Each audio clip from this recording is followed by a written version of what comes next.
الذين اصطفى أما بعد فقد قال الله تعالى في كلامه المجيد وفرقانه الحميد সকলে জবান খুলে মহব্বতে পড়ে নিন আউযু বিল্লাহি মিনাশ শাইতানির রাজীম বিসমিল্লাহির রাহমানির রাহিম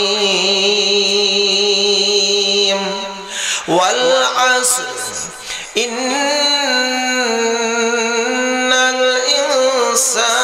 لفي خسر إلا الذين آمنوا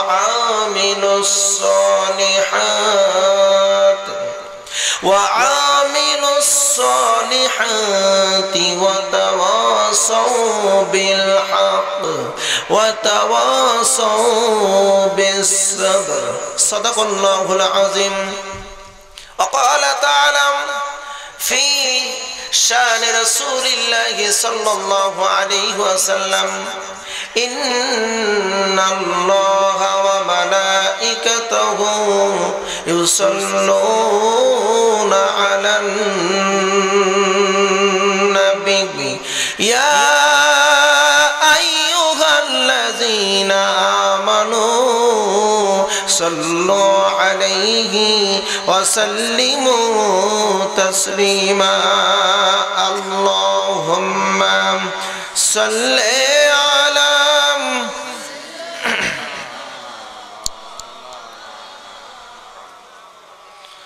وعلى آل سيدنا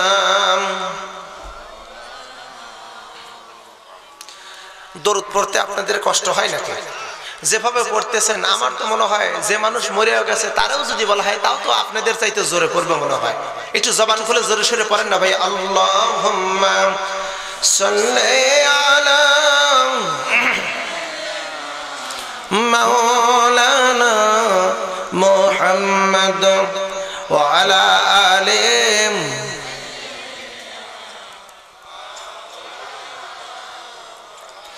প্রেম যদি তুই করবি রে মন প্রেম যদি তুই করবি রে মন ওরে সব ছাড়া চল মদিনায় ওরে সব ছাড়া চল মদিনায় যেই দেশে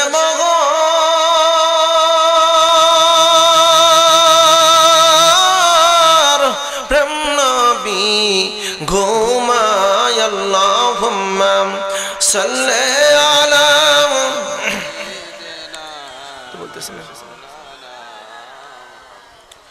وعلى آل سيدنا مولانا दुखी पे करम अपना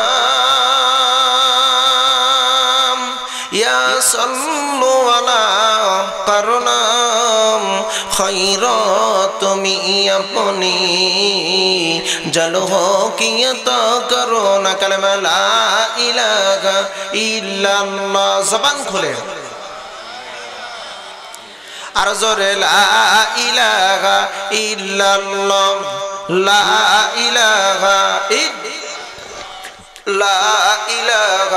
ইল্লাল্লাহ লা ইলাহা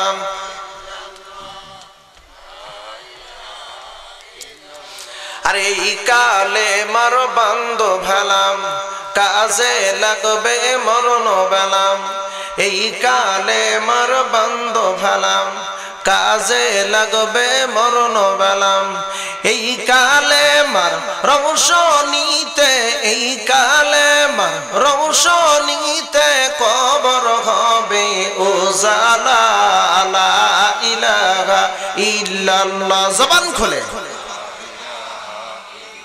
আর জোরে লা ইলাহা ইল্লাল্লাহ লা ইলাহা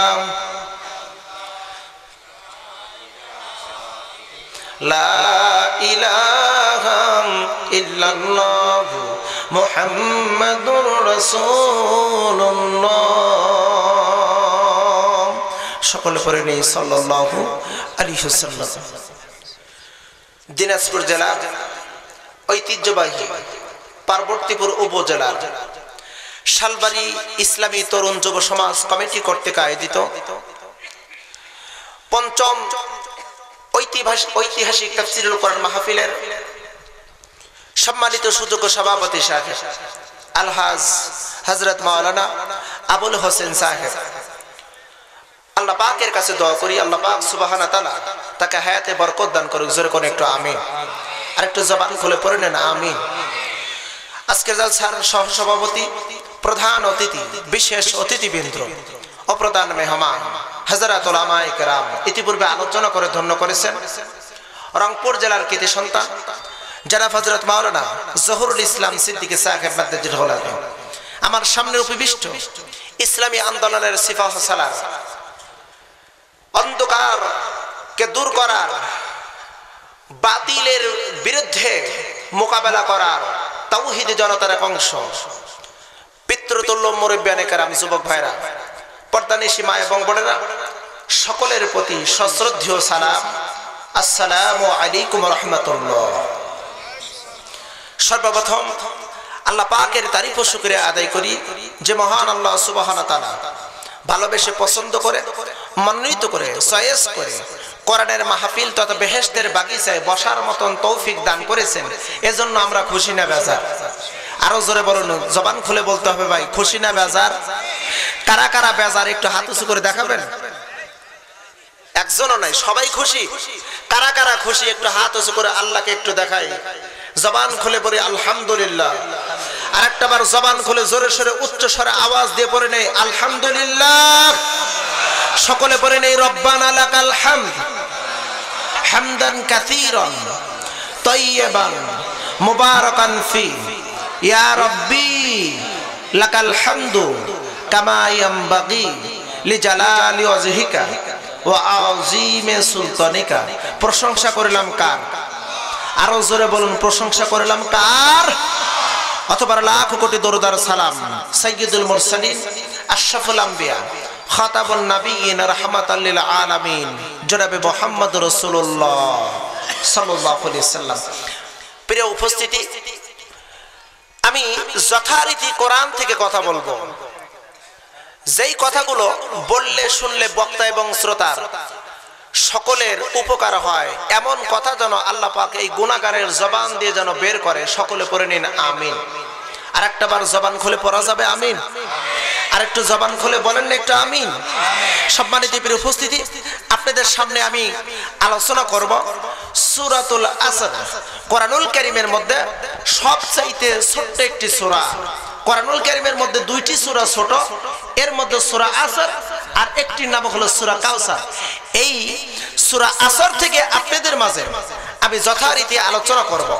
এই মাহফিলে আমরা বসেছি, আসলে একটুখানি জেনে নেওয়া দরকার এই মাহফিলের বরকত কি, এই মাহফিলের উদ্দেশ্য কি, এই মাহফিলের ফজিলত কি। এই কথাগুলো জানা শোনা দরকার আছে না নাই? কথা বলেন, দরকার আছে না নাই? শুনে রাখেন, হাদিস শরীফের মধ্যে আসছে আল্লাহ রাসূল বলেন, যদি কোনো ব্যক্তি আখিরাতের নাজাতের জন্য, আখিরাতের নাজাত আমার আপনার দরকার আছে না নাই? এ বাবা, যে যুবক ভাইরা আওয়াজ দেন না কা, আপনাদের জবানে কি কষ্ট আছে নাকি? তাহলে একটু জবান খুলে বলুন, আখিরাতের নাজাত আমার আপনার দরকার আছে না নাই? সেই আখিরাতের নাজাতের জন্য কোন ব্যক্তি যদি মুহাক্কিক আলেমের কাছে এক মুহূর্ত যদি আখিরাতের ইলম অর্জনের উদ্দেশ্যে শুধু বসে থাকে, এক মুহূর্ত, জোরবন কয় মুহূর্ত? এক মুহূর্ত যদি বসে থাকে, আল্লাহর হাবিব বলেন ওই ব্যক্তির আমলনামায় একটা নয়, দুইটা নয়, 30টি কবুলিয়ত ইবাদতের সওয়াব আল্লাহ পাক দান করবেন। আর জোরে বলেন একটু সুবহানাল্লাহ। শুধু তাই নয়, হাদিস শরীফের মধ্যে আসছে 30টি যে কবুলিয়ত ইবাদতের সওয়াব আসবে, এর মধ্যে এক নাম্বার হলো 1000 কবুলিয়ত জানাজার নামাজের সওয়াব, 2 নাম্বার হলো 1000 কবুলিয়ত তাহাজ্জুদ নামাজের সওয়াব। এভাবে 30টি ইবাদতের কথা বলা হয়েছে। এক মুহূর্ত, কিতাব প্রমাণ করেছে এক মুহূর্ত কারে বলা হয়?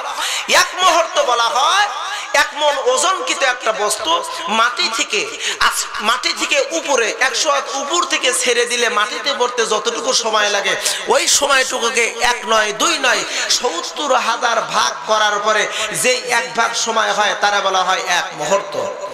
তাহলে বলুন তো ঘন্টার পর ঘন্টা যদি মুহাক্কিক আলেমের কাছে বসে আখিরাতের ইলম যদি অর্জন করা যায়, বলুন তো আমার আপনার আমলনামায় কত সওয়াব হবে হিসাব নিকাশ করে কি বলা যাবে? কথা বলেন, বলা যাবে? আল্লামা শেখ সাদি রাহমাতুল্লাহ আলাইহি তার কিতাবের মধ্যে লিখেছে এক জামানা সাহাবাতে বাউলিয়া বেহেশতের সাদসানে বারিয়া। এক জামানা সাহাবাতে বাউলিয়া বেহেশতের সাদসানে বারিয়া। এক মুহূর্ত মুহাক্কিক আলেমের কাছে বসে থাকা এক বেরিয়া ইবাদতের চাইতে অতি উত্তম। জোরে বলা যাবে না একটু সুবহানাল্লাহ? মুসলমান বন্ধুগণ, শুধু তাই নয়, আমরা যারা এই কোরআনের মাহফিলে বসেছি একটুখানি মনোযোগ দিয়ে শুনতে হবে ভাইজান। আল্লাহর হাবিব বলেন যদি কোনো ব্যক্তি কোরআনের মাহফিলে বসে ওই ব্যক্তিটা বেগুনাহ মাসুম হয়ে যায়, বেগুনাহ মাসুম হয়ে যায়। কারণ কোরআন যেমন পবিত্র, কোরআনের মাহফিলে যখন কোনো বান্দা বসে আল্লাহ পাক তারেও পবিত্র করে। গুনাহ হলো নাপাক। গুনাহ কি? জোরে বলো। গুনাহ হলো নাপাক। আচ্ছা, কি কথা কি বোঝা কি কষ্ট হচ্ছে নাকি? যার কারণে জবাব দিতে আপনাদের দেরি হচ্ছে যে আমি মনে করতে কথা বোঝা মনকে কষ্ট করা হয়। একটুখানি খেয়াল করেন, গুনাহ হলো নাপাক, কোরআন হলো পবিত্র, কোরআনের মাহফিল হলো পবিত্র। হাদিস শরীফের মধ্যে আসছে একটা গুনাহ নিয়ে কোনো বান্দা কোরআনের মাহফিলে বসতে পারে না। এই জন্য আল্লাহ পাক সুবহানাহু তাআলা ফেরেশতা পাঠায় দেন আর বান্দার গুনাহগুলো ফেরেশতার ঘাড়ে চাপায় রাখেন আর বান্দাকে বেগুনাহ মাসুম করে কোরআনের মাহফিলের মধ্যে বসায় দেন।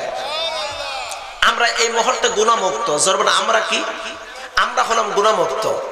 মুসলমান বন্ধুগণ, হাদিস শরীফের মধ্যে এসেছে যদি কোনো ব্যক্তি কোরআন শোনার পর কোরআনের মাহফিল শেষ করার পরে যখন বাড়ির দিকে যেতে যান, বাড়ির দিকে যখন রওনা দিবেন, ওই ফেরেশতারা ডাক দিয়ে বলবে রব্বুল আলামিন এই বান্দার গুনাহ ঘাড়ে আমরা চাপায় রেখেছিলাম আল্লাহ, এই গুনাহ বহন করে আমরা খুব কষ্ট পেয়েছি।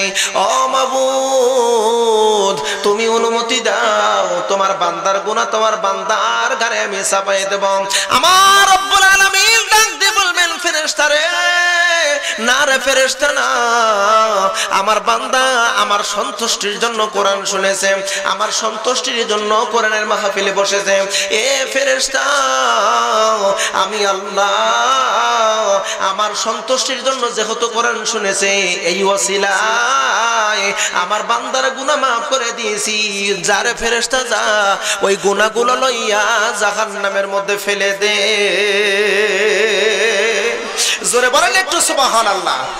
মুসলমান বন্ধুগণ, কোরআনুল কারীমের তাফসীরের মধ্যে এসেছেন, কোরআনুল কারীমের আয়াতের মধ্যে আল্লাহ পাক সুবহানাহু ওয়া তাআলা বলেছেন যদি কোনো ব্যক্তি কোরআন শোনার জন্য বসে পড়ে কোরআন শুনবে, যতক্ষণ শুনবে ততক্ষণ খুশি হয়ে আমার আল্লাহ রহমতের বৃষ্টি অবতীর্ণ করবে।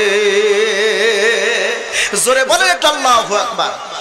যতক্ষণ আমরা বসে থাকবো ততক্ষণ খুশি হয়ে রহমত দিবেন আমার আল্লাহ। রহমত দিবেন কে? আমার আল্লাহ পাক রব্বুল আলামিন সূরা আরাফের মধ্যে বলেছেন ওয়া ইযা কুরিয়াল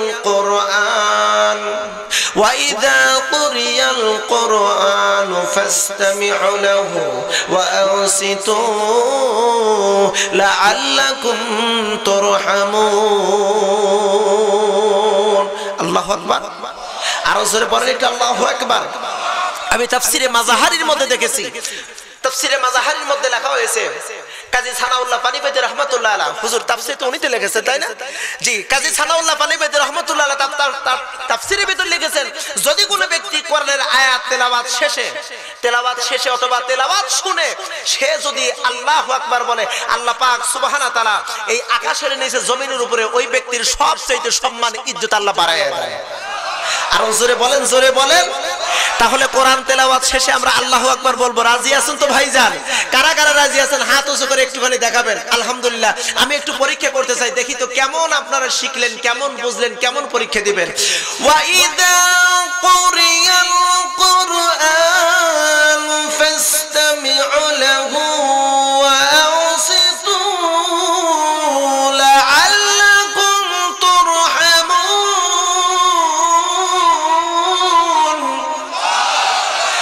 পাক রব্বুল আলামিন বলেন ওয়া হলে হরফে আতব, ইজা মানে যখন, কোরিয়ার শব্দটির অর্থ সম্পর্কে তাফসীরকার বলেন একটা নয় দুইটা নয় 19টা অর্থ ওই কোরিয়া শব্দের মধ্যে আছে।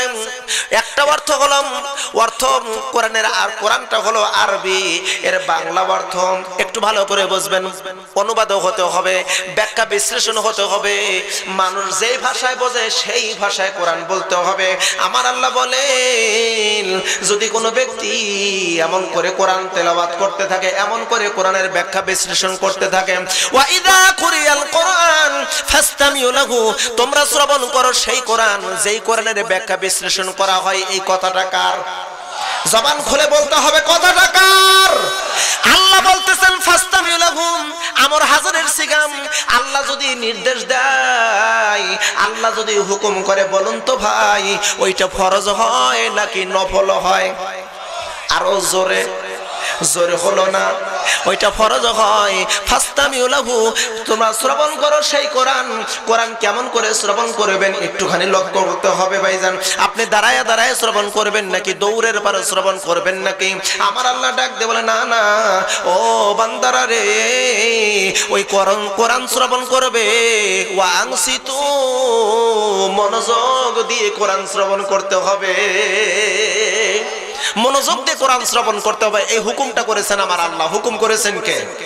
দেখেন আল্লাহ পাক বলতেছেন বান্দারে তুমি যদি মনোযোগ দিয়ে কোরআন শ্রবণ করো, আমি আল্লাহ তোমার এই মুহূর্তে ওয়াদা দিতেছি। আল্লাহ ওয়াদা দিতেছেন, আল্লাহর ওয়াদা সত্য হয় না মিথ্যা হয়?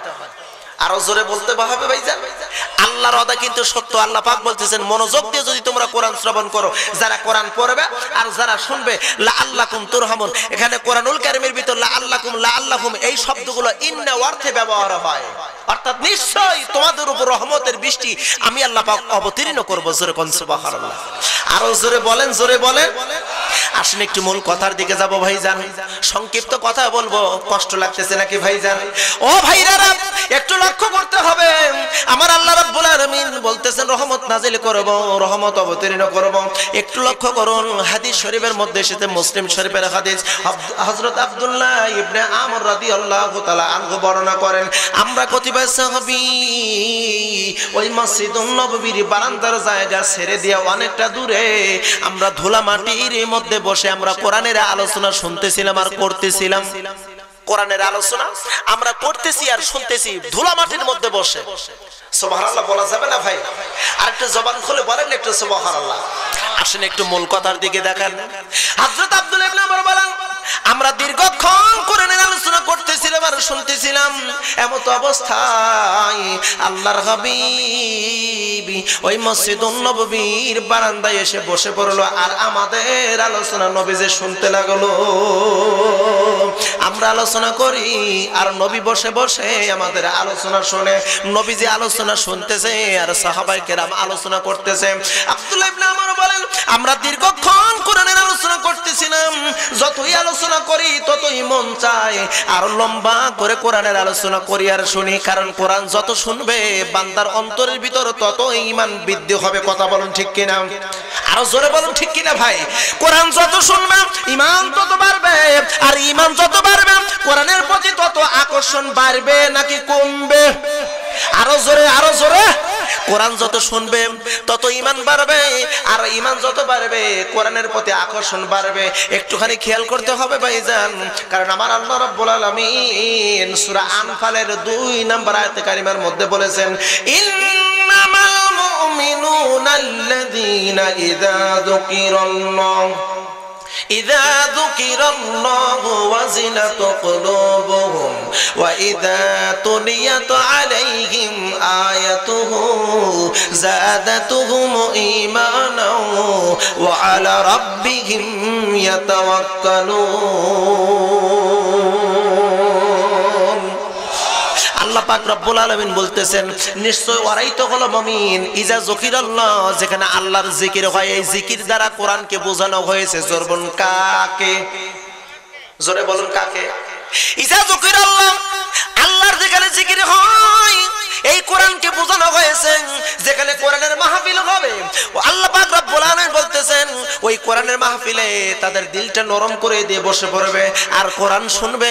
আল্লাহ পাক সুবহানাহু ওয়া তাআলা বলেন যখন ওরা কোরআন শুনবে, ওয়া ইযা তুলিয়াত আলাইহিম আয়াতুহু, ওরা যখন কোরআন তেলাওয়াত করবে, যাদাতুহুম ঈমানা, আমি আল্লাহ ওদের ঈমান বৃদ্ধি করে দেব।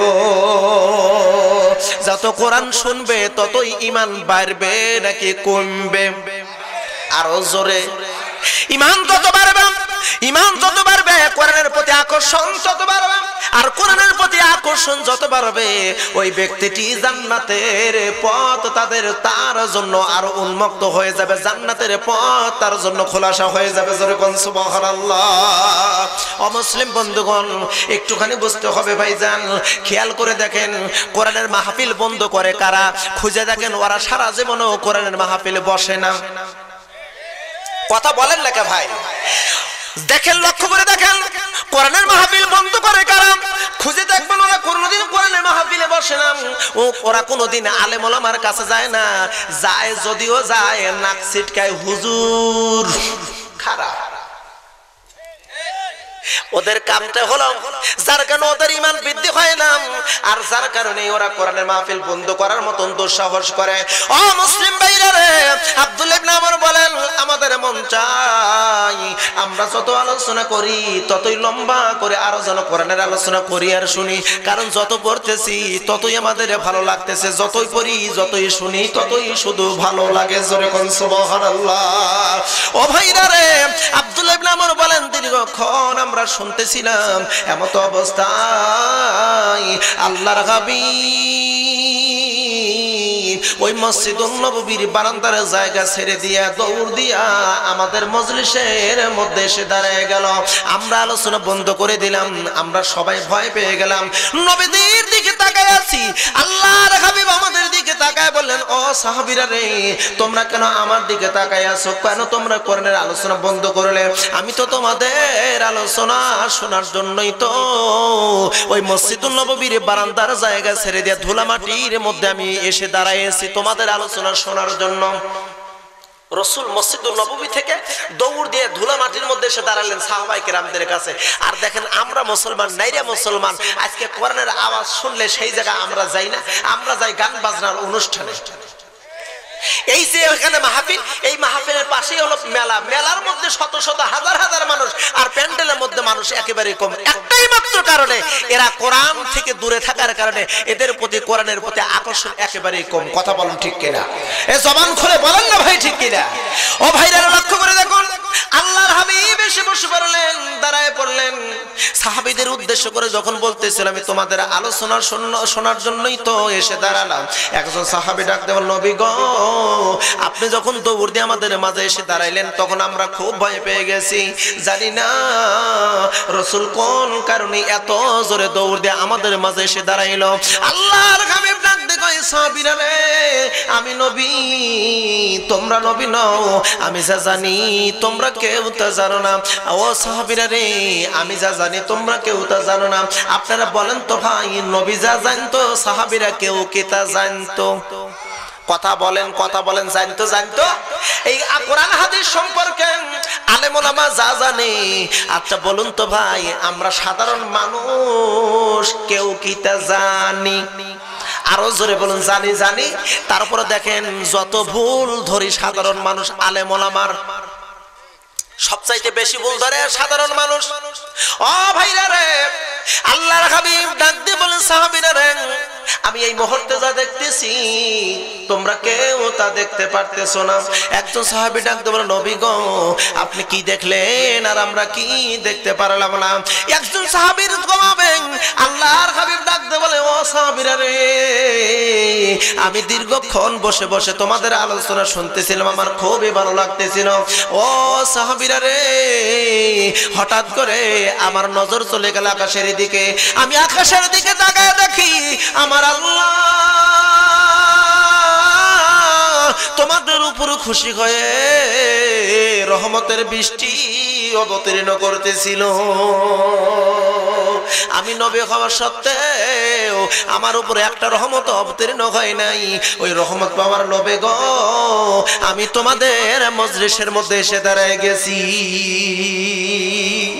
জোরে বলেন ভাই একটু সুবহানাল্লাহ, একটু জবান খুলে বলেন একটু আল্লাহু আকবার। তাহলে রসুল যদি রসুলের অন্তরের মধ্যে যদি রহমতের লোভ থাকে, তাহলে বলুন তো আমরা সাধারণ মানুষ আমাদের লোভ থাকা দরকার আছে না নাই? এ কথা বলেন না, দরকার আছে না নাই? মুসলমান আসেন, এই কোরআনের মাহফিলের মধ্যে বসলে কিসমত খুলে যেতে পারে। কথা বলেন, কথা বলেন। হাদিস শরীফের মধ্যে আসছে ওই ব্যক্তি তো সৌভাগ্যবান, সৌভাগ্যবান ব্যক্তিরাই কেবল ইলম অর্জন করতে পারে, আর হতভাগারা ইলম থেকে বঞ্চিত হয়। সৌভাগ্যবান ব্যক্তি যারা, তারা ইলম অর্জন করতে পারে, কোরআনের মাহফিলে বসতে পারে। হতভাগারা কোরআনের মাহফিলে বসতে পারে না। তথাপি আমরা দোয়া করি, আল্লাহ পাকের কাছে কামনা রাখি, আল্লাহ এই অত্র এলাকার সমস্ত মুসলমান ভাই এবং বাবাজিদেরকে এই কোরআনের মাহফিলে বসার মতন তৌফিক দান করে। সকলে পড়ে নিন আমিন, আরো জোরে পড়ে নিন আমিন। আসেন আমি আপনাদের সামনে আমি আলোচনা করব সফলতা পেয়েছে কারা আর সফলতার বাহিরে কারা, সফলতা পেল কারা আর সফলতা পেল না কারা। আমি যখন কোনো বিষয়ে আলোচনা করি, যেখানেই আমি আলোচনা করি, সম্ভবত গত বছর আমি এখানে এসেছিলাম, তাই না? গত বছর আমার মাহফিলে কারা কারা ছিলেন একটু হাত উঁচুখানি করে দেখাবেন তো, আমি দেখতে চাই কোন কোন ব্যক্তি। গত বছর তো দেখতে সবাই, আমার তো পুরনো শ্রোতাই। আমি গত বছর আলোচনা করেছিলাম আপনাদের সামনে উত্তম দল কোনটি, মনে আছে নাকি আপনাদের? আমার কিন্তু মনে আছে, আপনাদের মনে নাও থাকতে পারে, আমার মনে আছে। কারণ আমি কোন জায়গায় কোন আলোচনাটা করি এটা আমার ব্রেনের মধ্যে আমি অ্যাকসেপ্ট করে রাখি। কারণ পরবর্তীতে বলা যায় না ওই এলাকায় গেলে আমার ওই আলোচনা যেন না হয়, বরং আরো যেন নতুনত্ব যেন আলোচনা আমি দিতে পারি। এটা আমার একটা অভ্যাস। আমি যেখানেই যাই সেখানেই আমি একটা আলোচনার সাবজেক্টের নাম বলি। আমার আজকের আলোচনার বিষয়ের নাম হলো সফলতা পেল কারা আর সফলতা পেল না কারা। শুনবেন না আপনারা ভাইজান? আসেন একটুখানি লক্ষ্য করে দেখেন, আল্লাহ পাকের কাছে থেকে সফলতা পাওয়াটা প্রত্যেকটা মানুষের জন্য এত জরুরি। পানির মাছের জন্য যেমন পানি জরুরি, একটা মানুষের কাছে আল্লাহর কাছ থেকে সফলতাটা পাওয়া তার চাইতে মহা জরুরি। তাহলে সেই জরুরি বস্তুটা আমাদের দরকার আছে না নাই? কথা বলেন, দরকার আছে না নাই? সম্মানিত প্রিয় উপস্থিতি, আমি যেই সূরাটি তেলাওয়াত করেছি এই সূরাটি কোরআনুল কারীমের মধ্যে সবচেয়ে ছোট সূরা। এরপর আরেকটা ছোট সূরা আছে, সেটার নাম হলো সূরা আল কাউসার, আর এটির নাম হলো সূরা আসর। আসর শব্দের অর্থ হলো সময়। আসর শব্দের অর্থ হলো সময়, অথবা কোন কোন তাফসীরের মধ্যে এসেছে আসরের শব্দটির অর্থ হলো যুগ। কোন কোন তাফসীরের মধ্যে এসেছে আসরের শব্দের অর্থটা হলো সময়কে নিয়ন্ত্রণ করার বিষয় বলা হয়েছে। অনেক কথা, লম্বা কথা, সংক্ষিপ্ত কথা হলো যুগ বলি আর সময় বলি, আর যেটাই বলি না কেন আল্লাহ পাক সুবহানাহু ওয়া তাআলা ছোট্ট একটি সূরার মধ্যে এই বিশাল একটি ওয়াজ করে দিয়েছেন, যেই ওয়াজটি আমি গোলজার মাওলানা সারা জীবন ভরা করলেও এই একটা সূরার ওয়াজ আমি করে ফুরাতে পারবো না। কোরআনুল কারীমের একটা করে আয়াত, একটা করে শব্দ, একটা করে হরফ, একটা গোটা সমুদ্রের মতন। জোরে বলবেন একটু সুবহানাল্লাহ, মহা সমুদ্রের মতন। এজন্য হাদিস শরীফের মধ্যে আসছে 104 খানা কিতাব। কিতাব কয়খানা? জবান খুলে বলুন কয়খানা? 104 খানা কিতাব। এর মধ্যে কোরআনুল কারীম বাদ দিলে 103 খানা কিতাব। 103 খানা কিতাবের মধ্যে যত ইলম আল্লাহ পাক দান করেছিলেন সমস্ত ইলম আল্লাহ পাক পুরো কোরআন শরীফের মধ্যে দান করেছে। জোরে বলুন সুবহানাল্লাহ, আর জোরে বলেন একটু সুবহানাল্লাহ। মুসলমান বন্ধুগণ, আর কিতাবের মধ্যে এসেছে, হাদিস শরীফের মধ্যে এসেছে, পুরো কোরআন শরীফের মধ্যে যত ইলম আল্লাহ পাক দান করেছেন সমস্ত ইলম একটা সূরার মধ্যে দিয়েছেন। সেই সূরাটার নাম হলো উম্মুল কোরআন, সূরাতুল ফাতিহা। জোরে বলেন একটু আল্লাহু আকবার। এজন্য আমি আপনাদের সামনে যে সূরাটি তেলাওয়াত করেছি এই সূরার উপর আমি আলোচনা করব। সূরাটি অবতীর্ণ হয়েছে রাসূলের মাক্কি জীবনে। আমরা তো জানি কোরআনুল কারীমের সূরা দুই ভাগে বিভক্ত করা হয়েছে, একটা হলো মাক্কি সূরা আর একটা হলো মাদানী সূরা। রাসূলের হিজরতের পূর্বে যে সমস্ত সূরা আয়াত অবতীর্ণ হয়েছে তারা বলা হয় মাক্কি, আর হিজরতের পরে যে সমস্ত সূরা আয়াত অবতীর্ণ করা হয়েছে তাকে বলা হয় মাদানী। কথা ঠিক আছে রেখে ভাইজান? এটি হলো মাক্কির জীবনের সূরা। এটি অবতীর্ণের সময়টা ছিল রাসূলুল্লাহর নবুয়তের মাক্কি জীবনের মাঝামাঝিতে। রাসূল তো মক্কার জীবনে তিনি 12 বছর 12.5 বছর তিনি অতিবাহিত করেছেন। রাসূলুল্লাহর এই সূরাটি অবতীর্ণ হয়েছে রাসূলুল্লাহর নবুয়তের মাঝামাঝি, অর্থাৎ নবুয়তের 6 বছর বয়স অথবা 7 বছরের মাঝামাঝিতে এই সূরাটি আল্লাহ পাক অবতীর্ণ করেছেন। অবতীর্ণের প্রেক্ষাপটটা ছিল এরকম, একটুখানি খেয়াল করতে হবে প্রেক্ষাপটটা ছিল কিরকম। আমি প্রেক্ষাপটের উপর কথা বলবো, শুনবেন না ভাইজান আপনারা? কারণ কোরআনুল কারীম একবারে আল্লাহ পাক অবতীর্ণ করেন নাই। যেমন করে হযরত মূসা আলাইহিস সালামের কাছে তাওরাত কিতাব পুরোপুরি নাজিল করেছেন, জবুর কিতাব হযরত দাউদ আলাইহিস সালামের কাছে পুরোপুরি অবতীর্ণ করেছেন। এরপরে ইনজিল কিতাব হযরত ঈসা আলাইহিস সালামকে পুরোপুরি দান করেছে। কিন্তু এই কোরআনুল কারীম আল্লাহ পাক একেবারে একই দিনে একই মুহূর্তে দান করেন নাই, একই মুহূর্তে অবতীর্ণ করেন নাই। সময় বিষয়ে প্রয়োজন অনুসারে খণ্ড খণ্ড করে একটা সূরা অথবা একটা আয়াত অথবা একটা আয়াতের বিশেষ কিছু অংশ, হুজুর ঠিক আছে না, এভাবে কোরআনুল কারীম অবতীর্ণ করেছে। চাহিদার উপর কোরআন আল্লাহ পাক অবতীর্ণ করেছেন। জোরে কোন একটু সুবহানাল্লাহ, আরো জোরে বলেন একটু সুবহানাল্লাহ। মুহাম্মাদি উম্মতের জন্য আল্লাহ পাক সুবহানাহু ওয়া তাআলা অল্প অল্প করে কোরআন নাজিল করেছে, কারণ মুহাম্মাদি উম্মতের কোনটা প্রয়োজন সেইটি আল্লাহ পাক হাদিয়ে দিয়েছেন। মুসলমান বন্ধুগণ, খুব মনোযোগ দিয়ে শুনতে হবে ভাইজান, কারণ মূলত তাফসীর করতে হলে 15টা জ্ঞান লাগবে। 15টা জ্ঞানের বাহিরে তাফসীর করা সম্ভব নয়। আমি যত বড়ই মুফাসসির হই না কেন, আমি গোলজার যত বড় মুফাসসির যদি কার্ডে লিখি, ওই ভিজিটিং কার্ডে যদি লিখি, পোস্টারে লেখা হলো আন্তর্জাতিক খ্যাতি সম্পন্ন মুফাসসির, কিন্তু মুফাসসিরের জ্ঞান আমার মধ্যে নাই, তাহলে মিথ্যা কথা হবে। যদি কোনো ব্যক্তি না জেনে লেখে তাহলে তার গুনাহ হবে না, আর যদি জানে আমার ভিতর ওই তাফসীর করার কোনো জ্ঞান নাই, সে যদি লেখে মুফাসসির, তাহলে তার আমলনামায় গুনাহ হবে। ও ভাইরা রে, খুব মনোযোগ দিয়ে শুনবেন, মুফাসসির হওয়ার যোগ্যতা কমপক্ষে 15টা লাগবে। 15টা জ্ঞানের মধ্যে 1 নম্বরের জ্ঞান হলো পুরো কোরআন শরীফ সহিহ শুদ্ধভাবে তেলাওয়াত জানতে হবে। 1 নম্বর জ্ঞান জোরে বলুন, কয় নাম্বার? জবান খুলে বলেন না কে? 1 নাম্বার হলো পুরো কোরআন তেলাওয়াত জানতে হবে সহিহ শুদ্ধ। 2 নাম্বার পুরো কোরআন শরীফ বাংলা অনুবাদ জানতে হবে। 3 নাম্বার হলো পুরো কোরআন শরীফের ব্যাখ্যামূলক অর্থাৎ আপনি তাফসীর আপনাকে জানতে হবে। 4 নাম্বার হলো আরবি গ্রামাটিক্যাল জানতে হবে। 5 নাম্বার হলো আপনার ফিকহ মাসালা জানতে হবে। এমন করে 15টা জ্ঞানের বিষয়ে বলা হয়েছে। ও ভাইরা রে, এর মধ্যে কোরআনুল কারীমের যে আয়াতের আপনি তাফসীর করবেন সেই আয়াতের শানে নজুল আপনাকে জানতে হবে। শানে নজুল যদি না জানেন তাহলে আপনার তাফসীর করা সম্ভব হবে না, কারণ কোন কারণে আয়াত অবতীর্ণ হয়েছে সেই কারণটা আগে জানা দরকার। কথা বলেন ঠিক কিনা ভাইজান? আসেন একটু লক্ষ্য করে দেখুন, আমরা যেহেতু আমি তাফসীরের আমি ছাত্র, আমি কিন্তু এখনো মুফাসসির বলে নিজেকে দাবি করতে পারি না, আমি হলাম ছাত্র। আমরা তাফসীরের মধ্যে দেখেছি কোন কোরআনুল কারীমের আয়াত তাফসীর করতে গিয়ে ওই তাফসীরকারক সর্বপ্রথম সুন্দর করে তিনি একটা আয়াত লিখেছেন, তারপরে অনুবাদ করেছেন, তারপরে তিনি শানে নজুল বর্ণনা করেছেন, তারপরে তিনি ব্যাখ্যা বিশ্লেষণ করেছেন। আলহামদুলিল্লাহ, এভাবেই বর্ণনা করা হয়েছে। অবাইরা লক্ষ্য করেন, আল্লাহ পাক রব্বুল আলামিন আমাদেরকে হাদিয়া দিলেন বিশ্ব নবীদের মাধ্যম দিয়া। যেই সূরাটি আপনাদের মাঝে পড়েছি, আমার সঙ্গে আরেকটা বার তেলাওয়াত করবেন ভাইজান, পারবেন না? একটু ভাইজান একটু মহব্বতে তেলাওয়াত করুন। ওয়াল আসরি ইন্নাল ইনসানা লাফি খাসর ইল্লাল্লাযীনা আমানু ওয়া আমিলুস সালিহাতি ওয়া তাওয়াসাউ বিল হক ওয়া তাওয়াসাউ বিস সাবর। আল্লাহু আকবার। আর জোরে বলেন এটা, আল্লাহু আকবার। অর্থ হলো ওয়াল আসরি, সময়ের কসম।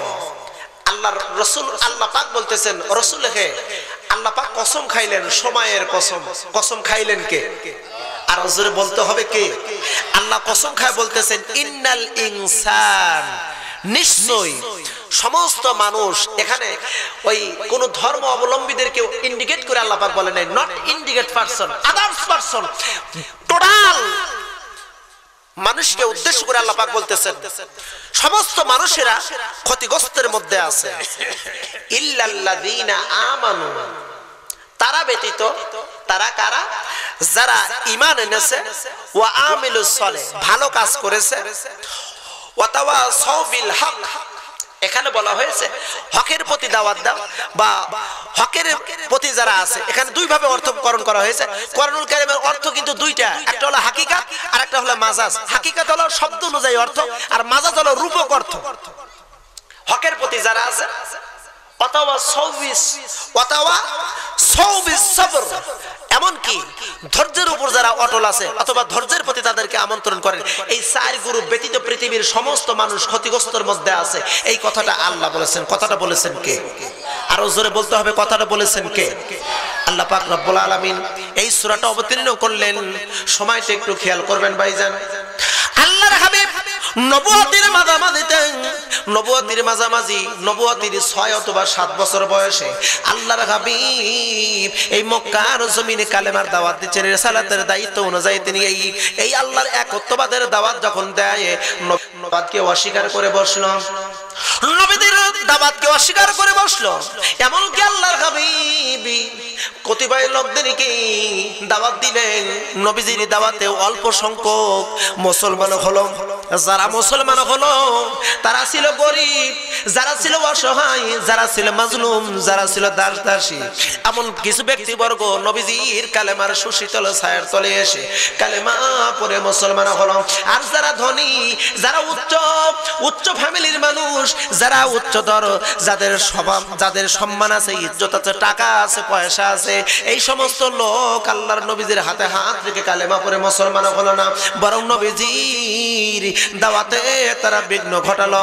ও ভাইরা রে, লক্ষ্য করতে হবে, আল্লাহর হাবিব দাওয়াত দেয়, নবীজির দাওয়াতকে অস্বীকার করলো, এমনকি নবীজির উপর অকাত্য নির্যাতন চলে আসলো। সংক্ষিপ্ত কথা ভাইজান, দেখা গেল হজের মৌসুম আসতেছে। এই হজের মৌসুমে আল্লাহর নবীজি হাজীদেরকে দাওয়াত দিবেন, কারণ হজের মৌসুমে গোটা বিশ্ব থেকে, অনেক রাষ্ট্র থেকে, অনেক দেশ থেকে মানুষ আসবে, আর তাদের মাঝে নবীজি দাওয়াত দিবেন। আল্লাহর হাবিব দাওয়াত দিবেন তাদেরকে, নবীজি দাওয়াত দিবেন। দাওয়াত দেওয়ার উদ্দেশ্য করে তিনি হেরেম শরীফের মধ্যে আসলেন। হেরেম শরীফের মধ্যে এসে লক্ষ্য করে দেখেন, ওই হেরেমের শরীফের মধ্যে বিশ্ব নবীজি এসে লক্ষ্য করে দেখেন ওই কাবা শরীফ তওয়াফ করতেছে আরবের কিছু ব্যক্তিবর্গ। ওই আরবের কিছু ব্যক্তিবর্গ তাও তওয়াফ করতেছে, কিন্তু তাদের শরীরে কোনো কাপড় নাই, সবাই বিবস্ত্র, তারা উলঙ্গ হয়ে কাবা শরীফ তওয়াফ করতেছে। নাউজুবিল্লাহ বলবেন না ভাইজান? আরো জোরে বলা যাবে না একটু? নাউজুবিল্লাহ। কাবা শরীফ তওয়াফ করে উলঙ্গ হয়ে নবীজি লক্ষ্য করে দেখতেছেন। আল্লাহর হাবিব তো তিনি তো বুঝতে পারলেন এখানে আমার দাঁড়ানো সম্ভব নয়, এখানে আমার দাঁড়ানো যাবে না, এখানে দাঁড়ালে কেমন যেন দেখা যায়। কারণ একজন যদি উলঙ্গ হয়ে দাঁড়ায় থাকে, যে একজন জ্ঞানী ব্যক্তি, যে অ্যাডাল্ট, যে সাবালক, সে কখনোই ওই ব্যক্তির দিকে তাকায় একবার দেখলে দেখতে পারে, দ্বিতীয়বার কিন্তু দেখবে না। কথা বলেন ঠিক কিনা ভাই স্যার? হয়তোবা সে পাগল হলে উলঙ্গ হয়ে থাকতে পারে, কিন্তু একজন জ্ঞানী করে ব্যক্তি উলঙ্গ হয়ে কাবা শরীফ তওয়াফ করেন। আল্লাহর হাবিব ওখানে দীর্ঘক্ষণ থাকলেন না। কিতাব প্রমাণ করেছে আরবের কিছু ব্যক্তিবর্গ ছিল, ওরা সব চাইতে বড় উচ্চ ফ্যামিলির মানুষ ছিল। ওই উচ্চ ফ্যামিলির মানুষ ছাড়া কেউ ন্যাংটা হয়ে উলঙ্গ হয়ে কাবা শরীফ কেউ তওয়াফ করতো না, তারাই শুধু কাবা শরীফ তওয়াফ করবে উলঙ্গ হয়ে। সাধারণ কোন মানুষ উলঙ্গ হয়ে তওয়াফ করতে পারবে না। অমুসলিম ভাইরা রে, আল্লাহর হাবিব হেরাম শরীফের মধ্যে থেকে যখন বের হলেন, বের হওয়ার পরে নবীজি তিনি খুব নিজেকে লজ্জিত মনে করতেছেন, নিজেকে খুব লজ্জিত মনে করতেছেন। আমার আল্লাহ জিব্রাইলের মারফতে জিব্রাইলকে পাঠায় দেন, ও জিব্রাইল যান আমার নবীকে সালাম জানান, আর এই সূরাটি আপনি জানায় দেন। বিশ্ব নবীদের কাছে জিব্রাইল আসলেন, ভাই আল্লাহর হাবিবকে সালাম দিলেন। সালাম দিয়ে বলতেছেন, ওয়াল আসরি ইন্নাল ইনসানা লাফি খুসর। আল্লাহু আকবার। ও নবীজি, নিশ্চয় আপনার রব বলতেছেন, ওয়াল আসরি, সময়ের কসম, যুগের কসম। আল্লাহ কসম করে বলতেছে, ইন্নাল ইনসানা লাফি খুসর। तमाम দুনিয়ার সমস্ত মানুষগুলো ক্ষতিগ্রস্তের মধ্যে আছে, तमाम দুনিয়ার সমস্ত মানুষগুলো ক্ষতিগ্রস্তের মধ্যে আছে। ও নবী মুহাম্মদ, আপনি যাদেরকে দাওয়াত দিচ্ছেন লা ইলাহা ইল্লাল্লাহ মুহাম্মাদুর রাসূলুল্লাহ, আপনি দাওয়াত দিচ্ছেন, কিন্তু দাওয়াত তারা স্বীকার করতেছে না। তারা ওই কাবার শরীফের ভিতরে 360 দেবতাকে রেখে দিয়েছে, তার পূজা অর্চনা করতেছে, তাদের ভোগ বিলাস দিতেছে। ও নবী মুহাম্মদ, শুনতেছিলাম, আপনি লক্ষ্য করে দেখেন তারা সারা রাত মদ পান করে আড্ডা দিতেছে আর নারী নিয়ে সারা রাত খেলতামাশার ভিতরে আছে।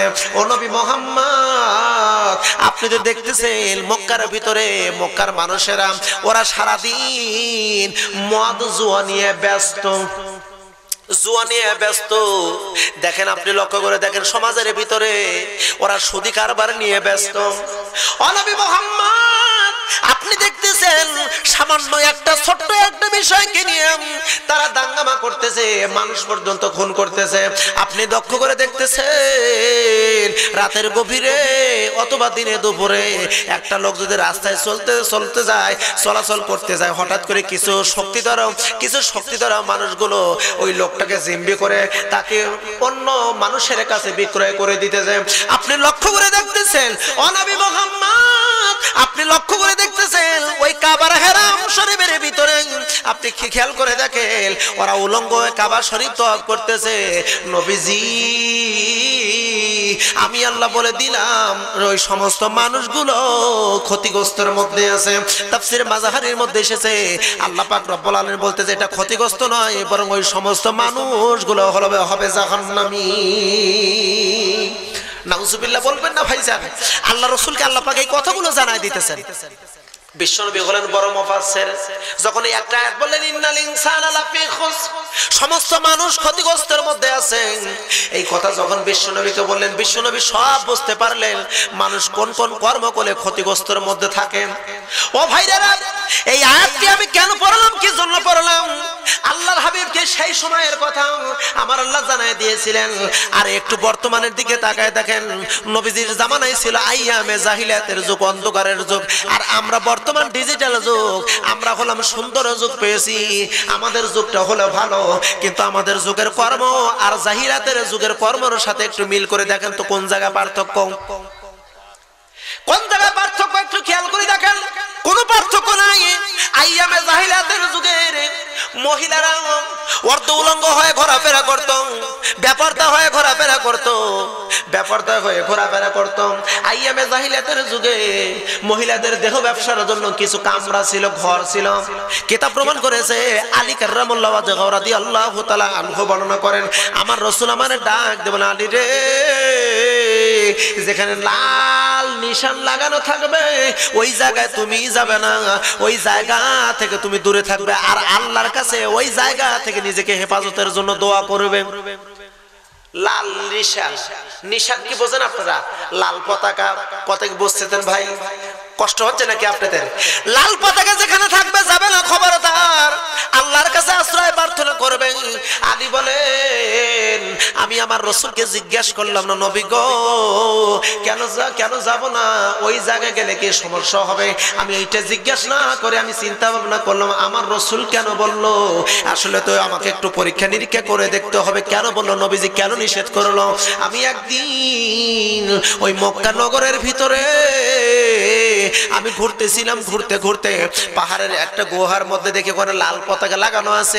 আমি একটু উকি দিয়ে দেখি কিছু মহিলা উলঙ্গ হয়ে বসে আছে, আর কিছু পুরুষ ওই মহিলাদের সাথে মেলামেশা করতেছে। জোরে বলবেন না একটু নাউজুবিল্লাহ?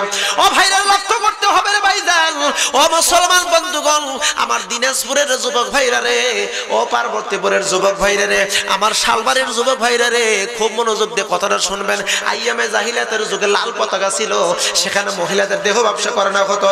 আর আমার বাংলাদেশের আজ আমরা এমন একটা ডিজিটাল যুগ পাইছি ভাই, এখন লাল পতাকার দরকার নাই, এখন শুধু একটা সাইনবোর্ড যদি পাওয়া যায়, এখানে আবাসিক হোটেল, এটা হলো আবাসিক হোটেল, আবাসিক হোটেলে মহিলাদের দ্বারা অহরহ দেহ ব্যবসা চলতেছে।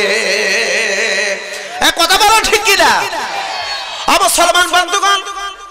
তাহলে পার্থক্য কোন জায়গায় একটু খেয়াল করতে হবে ভাই না? আইয়ামে জাহিলিয়াতের যুগে ছোট্ট একটা বিষয়কে নিয়ে এক ভাই আর এক ভাইয়ের মাথার উপর বাড়ি দিত, এক ভাই আর এক ভাইয়ের মাথার উপর বাড়ি দিত।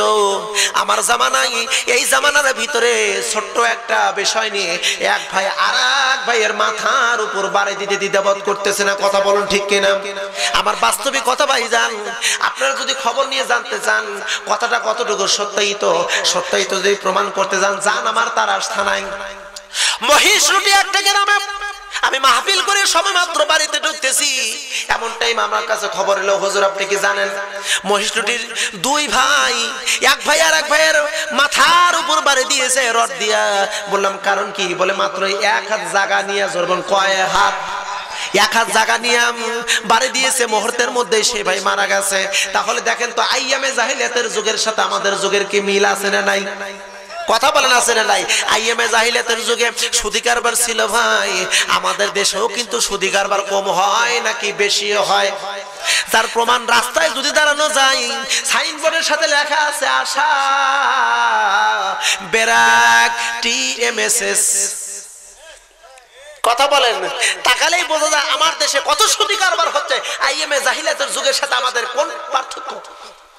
ও ভাইরা খেয়াল করে দেখেন, অনেক কথা লম্বা করব না।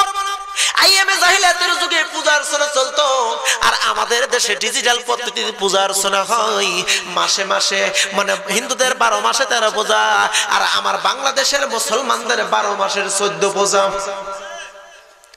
খুলে বললে বুঝবেন ভাই, আমি অত খুলে বলতে পারবো না, কারণ আমি তো সিল মারা ব্যক্তি, আমি তো মন্ত্রণালয় অধীনে চাকরি করি ভাই, এই জন্য আমি বেশি কিছু বলতে পারবো না। অমুসলমান বন্ধুগণ, অন্যায়কে আজকে ন্যায় পরিণত করা হচ্ছে, মানে যেটা অন্যায় সেটাকে ন্যায় বলে চালায় দেওয়া হচ্ছে। অনেক কথা লম্বা করবো না। আমার আল্লাহ সমস্ত মানুষদেরকেও বর্তমানেও ডাক দে বলতে, ইন্নাল ইনসানা লাফি খুসর, সব মানুষগুলো ক্ষতিগ্রস্তের মধ্যে আছে। এখন ক্ষতিগ্রস্তের মধ্যে কারা নাই? আমার আল্লাহ বলতে, ইল্লাল্লাযীনা আমানু ওয়া আমিলুস সলিহাত। আল্লাহু আকবার। আল্লাহ পাক বলতেন ক্ষতিগ্রস্তের মধ্যে নেই তারা যারা হলো ঈমান এনেছে। জোরে বলুন কি এনেছে? আরো জোরে বলুন। ঈমান যারা এনেছে এরা কখনোই ক্ষতিগ্রস্তের মধ্যে নাই। যারা ক্ষতিগ্রস্তের মধ্যে আছে তাদের মধ্যে ঈমান নাই। দেখেন, যাদের মধ্যে ঈমান নাই তাদের দ্বারাই সমাজের মধ্যে অপসংস্কৃতি চলতেছে, তাদের দ্বারাই হলো অন্যায় কুকর্ম চলতেছে, তাদের দ্বারাই সুদ ঘুষের কারবার চলতেছে, তাদের মধ্যেই হলো মানুষ খুনের চিন্তা ভাবনা আসতেছে, তাদের মধ্যেই হলো অসৎ ব্যক্তির দায়িত্ব দেওয়া হচ্ছে। কথা বলুন ঠিক কিনা? যাদের মধ্যে ঈমান নাই আর যাদের মধ্যে ঈমান আছে তারা কখনোই কুকর্ম করবে না, অসৎ কোনো কাজ করবে না, অসৎ কোনো ধান্দা থাকবে না। তাদের চিন্তা ফিকির হলো পরকালে কেমনে মুক্তি পাবো, পরকালে কেমনে মুক্তি পাবো, কেমনে মানুষকে সাহায্য সহানুভূতি করলে তার দোয়া নিয়ে আমি আল্লাহর সন্তুষ্টি অর্জন করতে পারবো। এটাই হলো ঈমানদার ব্যক্তির লক্ষণ। কথা বলুন ঠিক কিনা? আরো জোরে বলুন ঠিক কিনা ভাইজান? অমুসলিম ভাইরা একটু লক্ষ্য করে দেখুন, আমার আল্লাহ রাব্বুল আলামিন এক নম্বরে বলেন ঈমান আনার কথা। ঈমান আনার কথা বললেন। আমার ভাইরা রে, ঈমানের কথা কেন বললেন? কারণ ঈমানটাই হলো সবচাইতে মূল হাতিয়ার। ঈমান যদি না থাকে কোনো কিছুতেই লাভ হবে, আরো জোরবন লাভ হবে। ঈমানের স্তর হলো 3টি। 1 নম্বর কারার বিল লিসান, 2 নম্বর তাসদিক বিল জিনান, 3 নম্বর আমল বিল আরকান। 1 নম্বর হলো ঈমানের প্রথম ধাপ হলো মুখে বলতে হবে, 2 নম্বর হলো অন্তরে বিশ্বাস করতে হবে, 3 নম্বর হলো কাজে প্রমাণ করতে হবে। 3টার সমন্বয়ের নাম হলো ঈমান। 3টার সমন্বয়ের নাম হলো ঈমান। আজকে তো আমাদের মধ্যে ঈমানও নাই। আমি মাঝে মধ্যে ছোট্ট একটা एग्जांपल দেই। ঈমান লুকায় আছে কালেমার মধ্যে, কালেমা লা ইলাহা ইল্লাল্লাহর মধ্যে ঈমান লুকায় আছে। প্রশ্ন করতে পারো, হুজুর আপনি কেন এই কথাটা বললেন? আসলে আমি বলি এই কথাটা, লা ইলাহা ইল্লাল্লাহ এর মধ্যে ঈমান লুকায়িত আছে। কিভাবে একটু আমি কি বলবো নাকি ভাই? এ কথা বলেন নাকি বলবো নাকি? একটু খেয়াল করে দেখেন ঈমান লুকাই আছে কেমনে। আসলে আমরা এই ঈমান সম্পর্কে ভালো বুঝতেছি না। ঈমান আমাদের মধ্যে একেবারে নাই, ঘাটতি কমতি হয়ে গেছে। কেন কমতি হয়ে গেছে? আমরা কালেমার অর্থ কিন্তু পড়ি, আমরা কালেমার অর্থ কিন্তু জানি, সে অর্থটা কি দেখেন তো মিল আছে কিনা? নেই কোনো মাবুদ আল্লাহ ছাড়া।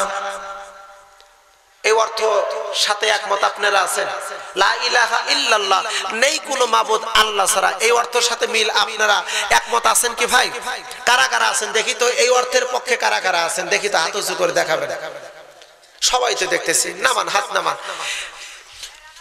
আমি ছোট্ট একটা কথা বলি, লা ইলাহা ইল্লাল্লাহ, নেই কোনো মাবুদ আল্লাহ ছাড়া। এই মাবুদ শব্দটা এটা আরবি, উর্দু নাকি ফার্সি নাকি হিন্দি নাকি ইংরেজি নাকি কোন ধরনের শব্দ?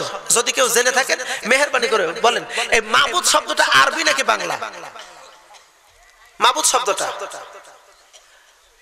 আরবি মাদ্রাসার একজনও নাই মনে কেউ কোনোদিন মাদ্রাসা পড়ে না, হুজুরও কোনোদিন কয় নাই মনে হয়, যার কারণে চুপচাপ করে বসে আছে। বলছে কি ঠিক কি কই, ইংরেজি কব না বাংলা কব, কোনটা দিয়ে কোনটা কয়, কোনটা সঠিক হয় কোনটা বেঠিক হয়।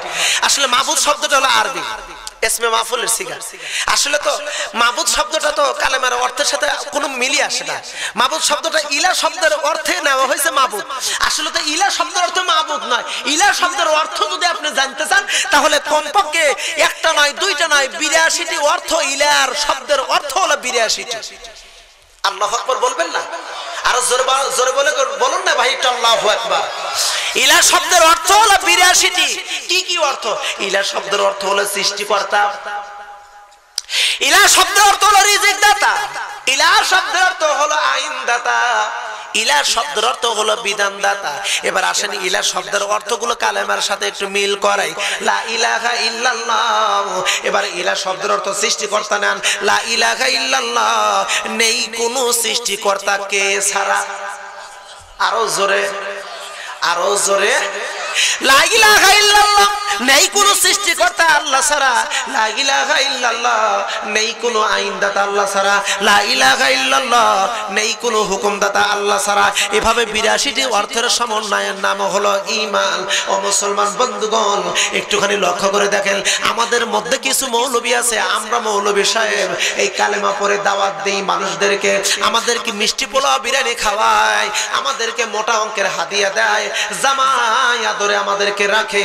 আর একটু খেয়াল করে দেখেন, এই কালেমার দাওয়াত বিশ্বনবী যখন বলেছিলেন কুলু লা ইলাহা ইল্লাল্লাহ, এই কথাটা বলতে দেরি আর আমার নবীজির উপর পাথর তুলে বলছিল তাব্বাত লাকা ইয়া মুহাম্মদ।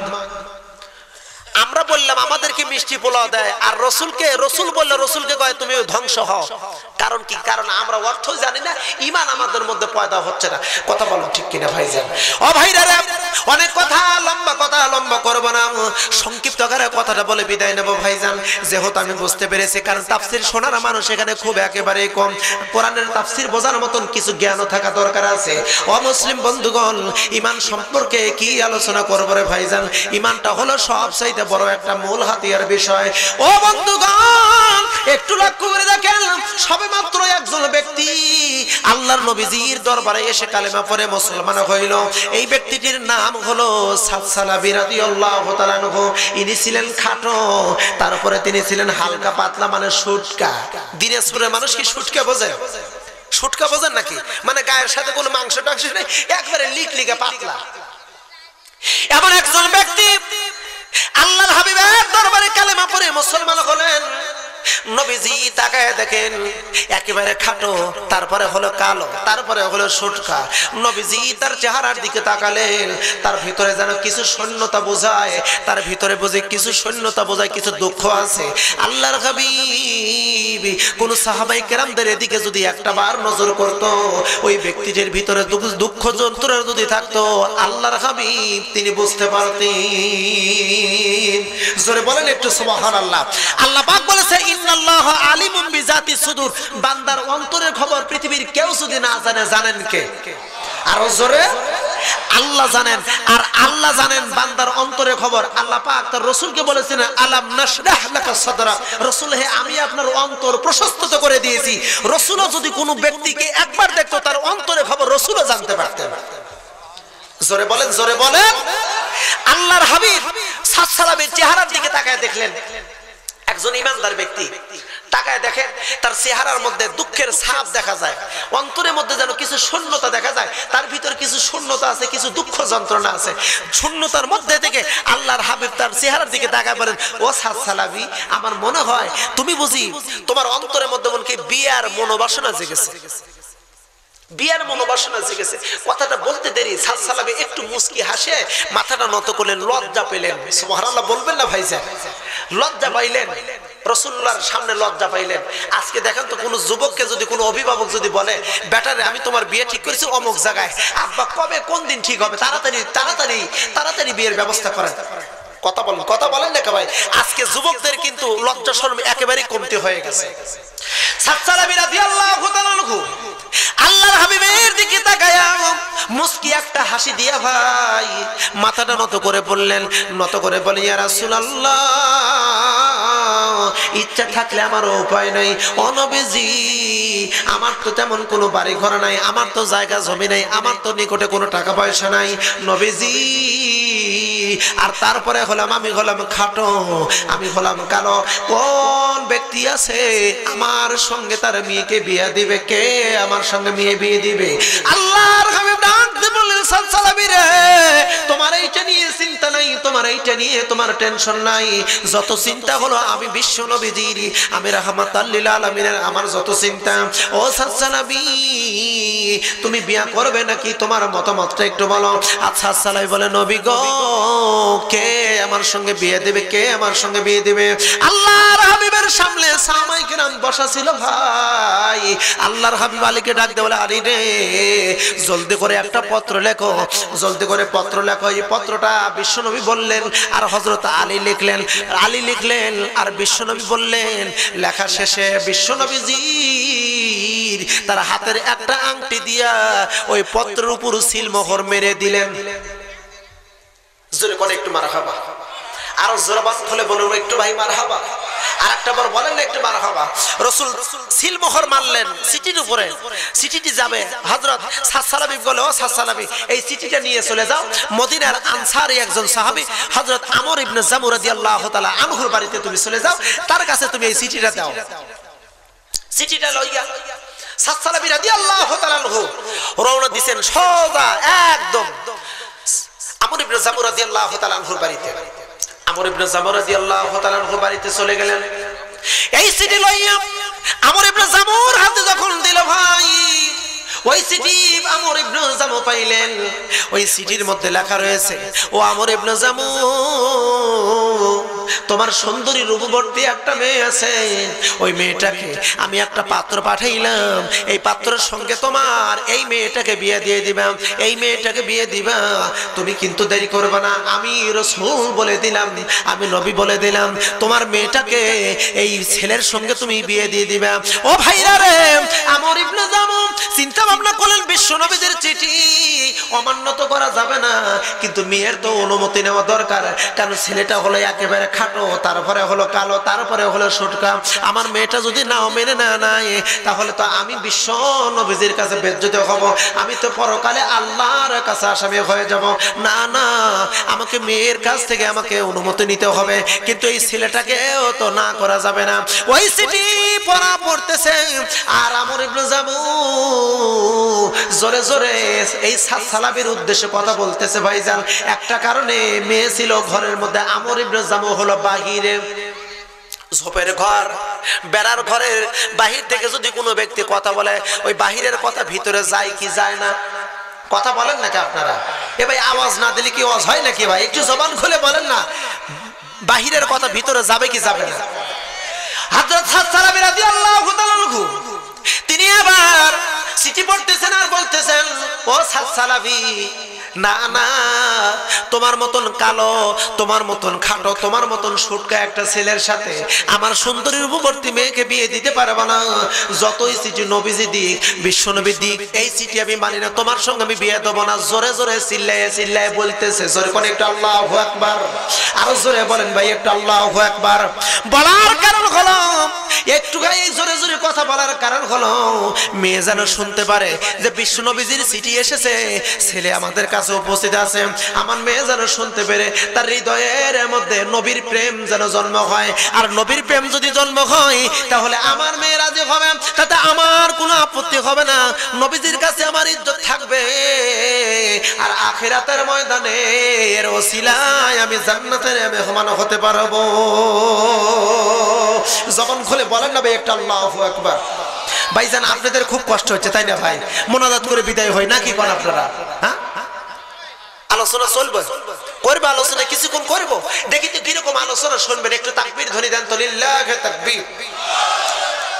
এরকম তাকবীর আওয়াজটা শুনে বোঝা যাচ্ছে হুজুর এটা বাড়ির যাওয়ার তাকবীর। আপনি মোনাজাত করে দেন, চলে যাই আমরা, অনেক রাত হয়ে গেছে। এটা হলো বাড়ির যাওয়ার তাকবীর। ভাই, ওয়াজ শোনার তাকবীর এত ধীরে হয় না, আমি জানি। ওয়াজ শোনার তাকবীর একটু জোরে সোরে হয়। ওয়াজ যদি শুনতে চান একটু জোরে সোরে তাকবীর দেন, লিল্লাহি তাকবীর। চলতেছে 15-20 মিনিট চলবে হুজুর। 15-20 মিনিট করবে না, একটু বাড়বে।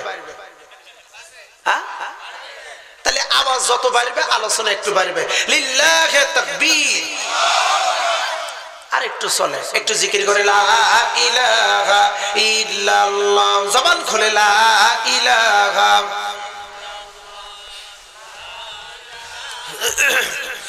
আর জোরে লা ইলাহা ইল্লাল্লাহ, লা ইলাহা।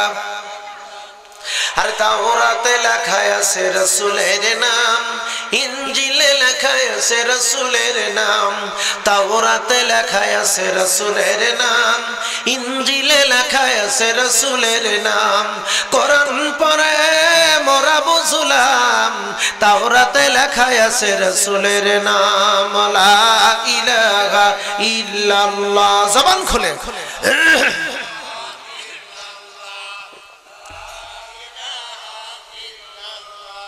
আর প্রিয় নবীর সাথী হয়ে আখিরি নাজাত পেতে এমন প্রাণ শুধু চায়।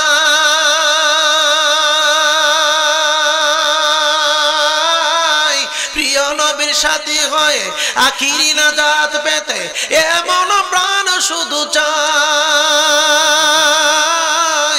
এমন আশা রাখিলাম, তাওরাতে লেখা আছে রাসূলের নাম, ইনজিলে লেখা আছে রাসূলের নাম। কোরআন পড়ে মোরা বুঝলাম, তাওরাতে লেখা আছে রাসূলের নাম। লা ইলাহা ইল্লাল্লাহ, জবান খুলে। আর জোরে লা ইলাহা ইল্লাল্লাহ, জোরে লা ইলাহা। আর ভরা নদীর দুই কূলে নবী বসে আছেন মাঝি হয়ে, আমাদের করে নিবেন পার। একটু বলেন না ভাই মারহাবা। আর ভরা নদীর দুই কূলে নবী বসে আছেন মাঝি হয়ে, আমাদের করে নিবেন পার।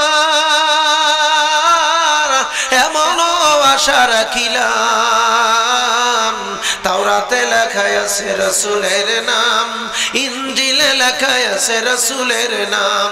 কোরআন পড়ে মোরা বুঝলাম, তাওরাতে লেখা আছে রাসূলের নাম। লা ইলাহা ইল্লাল্লাহ, জবান খুলে লা ইলাহা। লা ইলাহা ইল্লাল্লাহ, লা ইলাহা। লা ইলাহা ইল্লাল্লাহু মুহাম্মাদুর রাসূলুল্লাহ। জোরে বলুন সাল্লাল্লাহু। মুসলমান বন্ধুগণ খুব মনোযোগ দিয়ে শুনবেন ভাইজান, অল্প সময়ের মধ্যে আলোচনা বন্ধ করে দেবো ভাইরে। একটু লক্ষ্য করে দেখেন, ওই হযরত আমর ইবনে জামুর রাদিয়াল্লাহু তাআলা আনহু জোরে জোরে জোরে যখন চিল্লায়ে চিল্লায়ে যখন কথা বলতেছিল, ও ভাইরা রে, এবার আমর ইবনে জামুর কথা শুনে সাদ সালামি মনে করেছে তার মেয়েটাকে বুঝি আমার সঙ্গে বিয়ে দেবে না, আমার সঙ্গে বিয়ে দেবে না। তিনি চিন্তা ভাবনা করে চলে যাচ্ছিলেন। ও ভাইরা রে, একটু লক্ষ্য করে দেখেন, তিনি যখন বাড়ির মধ্যে থেকে ওই বাড়ির মধ্যে থেকে তিনি যখন বের হয়ে চলে যাচ্ছিলেন, আমর ইবনে জামুর মেয়েটা ঘরের মধ্যে থেকে ডাক দিয়ে বলে, আব্বা রে, আপনি কারে ফেরত পাঠাইতেছেন? কাকে আপনি ফেরত পাঠাইছেন? ও আব্বা, যেই বিয়ার জন্য আমার বিয়ার জন্য বিশ্বনবী একটা ছেলে পাঠাইছে রে আব্বা। ও আব্বা, এমন ছেলে তো আর হতে পারে না, কারণ নবীজি যেই বিয়ার ঘটক হতে পারে এমন বিয়া আপনি না করেন না। যত কালো হোক, কুৎসিত হোক, যত খাটো হোক, আমার আপত্তি নাই, কারণ এই জামাইটা ঠিক করে দিয়েছে বিশ্বনবী। ও আব্বা, আমার তো মনে হয় এই আদেশটা যদি আমরা মেনে নেই, নিঃসন্দেহে আমরা সকলে এই জান্নাতের মেহমান হয়ে যাব। জোরে বলেন একটু সুবহানাল্লাহ। ও আব্বা রে, আপনি না করবেন না, না করবেন না। আমর ইবনে জামুর রাদিয়াল্লাহু তাআলা আনহু ডাক দিয়ে বলে, ও সাদ, আর তুমি বাইরে যাও না, আমার মেয়ে রাজি হয়েছে, মেয়ে রাজি হয়েছে, জলদি করে আসো, আমি তোমার সঙ্গে আমার মেয়ে বিয়ে দেব। এ সাদ রে, আমার মেয়েকে বিয়ে দিতে পারি, তবে শর্ত হলো আমার মেয়েকে দেনমোহর দিতে হবে। কত দেনমোহর? 10,000 দিরহাম। জোরে বলুন, কয় হাজার? আরো জোরে, কয় হাজার? 10,000 দেনমোহর দিতে হবে। 10,000 দেনমোহর যদি তুমি দাও তাহলে আমার মেয়েটাকে তোমার সঙ্গে বিয়ে দেব। ও মুসলিম বন্ধুগণ, আজকে কিন্তু সমাজের মধ্যে দেনমোহর উল্টে গেছে, এখন হয়ে গেছে যৌতুক। কথা বলেন ঠিক কিনা ভাইজান? এখন হয়ে গেছে যৌতুক, এখন আর দেনমোহর নাই, এখন হয়ে গেছে যৌতুক। আল্লাহর নবীর সাহাবী চিন্তা করলেন, আমার তো বাড়ি নাই, গাড়ি নাই, টাকা নাই, পয়সা নাই, একে তো আমি বিয়ে করতে চাইছিলাম, মনে হয় বিয়ে হবেই না, কিন্তু এবার বিয়া রাজি হলো, কিন্তু এবার চাই দেনমোহর, আমার দেনমোহর হবে না, আমার বিয়া করাও হবে না। এবার আমর ইবনে জামুকে বলতেছেন, ঠিক আছে আমি আপনাকে পরে জানাবো, এইটা বলে তিনি বিদায় হইতেছেন। ও ভাইরা রে, এবার তিনি মনটা খারাপ করে বিশ্ব নবীজির দরবারে চলে গেলেন। আল্লাহর হাবিবের দরবারে যখন চলে গেলেন ভাইজান, আমার নবীজি এবার ওই সাদ সালাবির চেহারার দিকে তাকায় বলেন, ও সাদ সালাবি, তোমার মনটা যেন খারাপ দেখা যায়, তোমার বুঝি খুব দুঃখ কষ্ট, তোমার কি বিয়ার কাজ হলো না, তোমার বিয়ার ব্যাপারটা কি ভালো হলো না? সাদ সালাবি ডাক দিয়ে বলতেছে, ইয়া রাসূলুল্লাহ, ও নবীজি, বিয়া তো সম্মতি হলো, কিন্তু 10,000 দিরহাম চাইছে দিনমোহরের জন্য, আমার নিকটে দিনমোহর নাই। নবী গো, আপনি বলে দিন আমি দিনমোহর পাবো কোথায়, টাকা পয়সা তো আমার কাছে নাই। নবী বললেন, ও সাদ রে, একটু অপেক্ষা করো, দিনমোহরের চিন্তা ভাবনা তুমি করো না। এ আলী, একটা চিঠি লেখেন ওসমানের কাছে, ওসমানের কাছে একটা চিঠি লেখেন, ও সাদ, আপনি যান ওসমানের দরবারে যান, ওসমানের বাড়িতে আপনি চলে যান। সাদ সালাবি রাদিয়াল্লাহু তাআলা আনহু এবার চিঠি লইয়া ভাই এবার হযরত ওসমানের বাড়িতে চলে গেলেন। ওসমান রাদিয়াল্লাহু তাআলা আনহুর বাড়িতে চলে গেলেন। জোরে বলেন যাবে একটু মারহাবা, আরো জোরে বলেন একটু মারহাবা।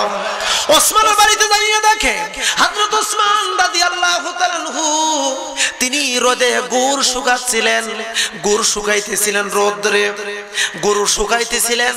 তারে সালাম দিলেন, সালামের জবাব দিল, কিন্তু এবার হযরত ওসমান সাদ সালাবিকে জিজ্ঞেস করলো না, ও সাদ তুমি কেন এসেছো, কি জন্য এসেছো, এই কথা জিজ্ঞেস করলো না, কিন্তু গুড় শুকাচ্ছেন রোদে, আর কিছু পিঁপড়া ওই গুড়গুলো নিয়ে যাচ্ছে। হযরত ওসমান পিঁপড়ার মুখ থেকে গুড়গুলো কেড়ে এনে যথাস্থানে রেখে দিচ্ছে। সাদ সালাবি চিন্তা ভাবনা করলো, যেই ব্যক্তিটি পিঁপড়ার মুখ থেকে গুড় কেড়ে নিয়ে রাখতে পারে, এই লোক আমার 10,000 টাকা দিবে, আমার বুঝে আসে না। এর চাইতে এর কাছে বলার চাইতে না বলে চলে যাই।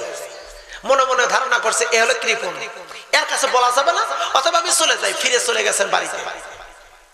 ওই দিন নবীজির সঙ্গে দেখা হয় নাই। পরের দিন আল্লাহর হাবিব ডাক দিয়ে বলতেছেন, ও সাদ তোমার কি ব্যবস্থা হয়েছে নাকি ব্যবস্থা হয় নাই? আমার রাসূল আরেকটা চিঠি দিলেন। চিঠি লইয়া এবার সাদ সালাবিকে বলা হলো, তুমি যাও ওসমানের বাড়িতে। এবার ওসমানের বাড়িতে তুমি চলে যাও। সাদ রাদিয়াল্লাহু তাআলা আনহু মনে মনে ভাবতে লাগলেন, গতকাল গিয়ে যেই ঘটনা দেখে এসেছি ওই লোকের কাছে আবার পাঠায়, আমার তো মনে হয় না ওই লোকটা আমারে টাকা দিবে, ওই লোকটা আমারে টাকা দিবে।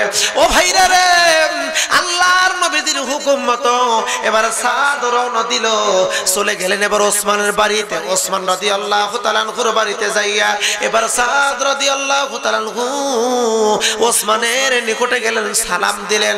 চিঠিটা হাতের মধ্যে ভাই তিনি লক্ষ্য করে দেখেন হযরত ওসমান রাদিয়াল্লাহু তাআলা আনহু রোদ্রে তুলা শুকাচ্ছে। তুলাকে চেনেন আপনারা?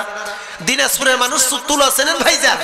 তুলা শুকায়, ওই তুলাটা বাতাসে একটু উড়ায় নিয়ে যায়, বাতাসে একটু উড়ায় নিয়ে যায়।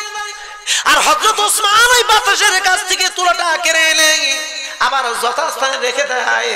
এবার এই সাদ চিন্তা ভাবনা করলো, গতকাল দেখেছি গুড় শুকায় আর আজ দেখতেছি তুলা শুকায়, না না এই কৃপণ আমাকে 10,000 টাকা দেবে না, 10,000 দিরহাম দেবে না, আমি চলে যাই, এর কাছে বলতে পারবে না, লজ্জা লাগবে, এর অপমান করা যাবে না, আমি অপমানিত হতে চাই না, অতএব আমার ইজ্জত নিয়ে যা আছে তাই নেমে চলে যাই।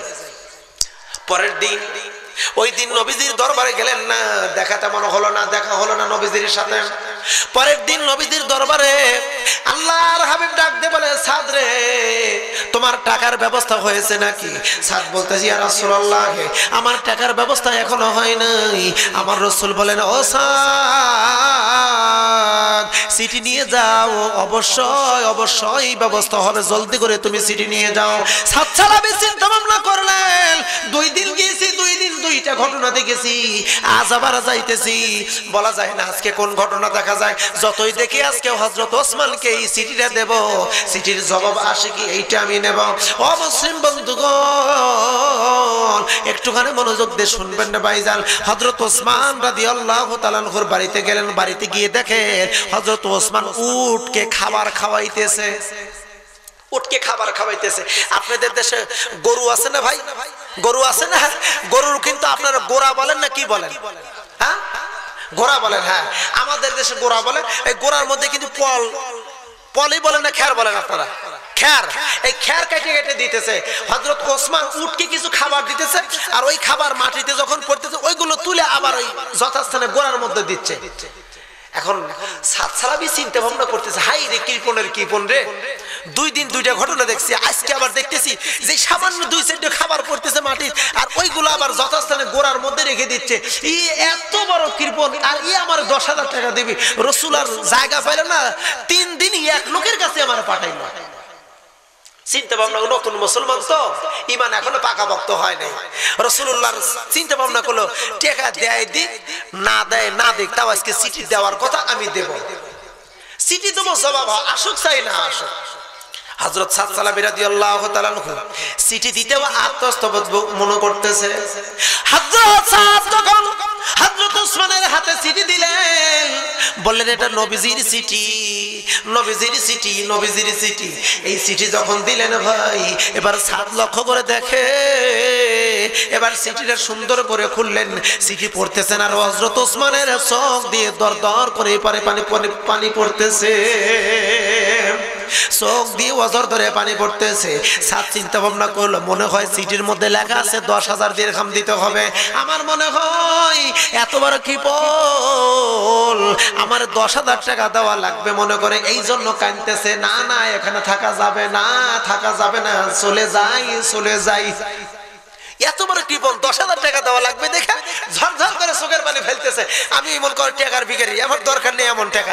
এই বলে যখন সাদ সালাবি রাদিয়াল্লাহু তাআলা আনহু তিনি মানে দৌড় দেন নাই, কিন্তু দৌড়ের একটা সিস্টেম অলরেডি হয়ে গেছে, হেঁটে চলে যাচ্ছে।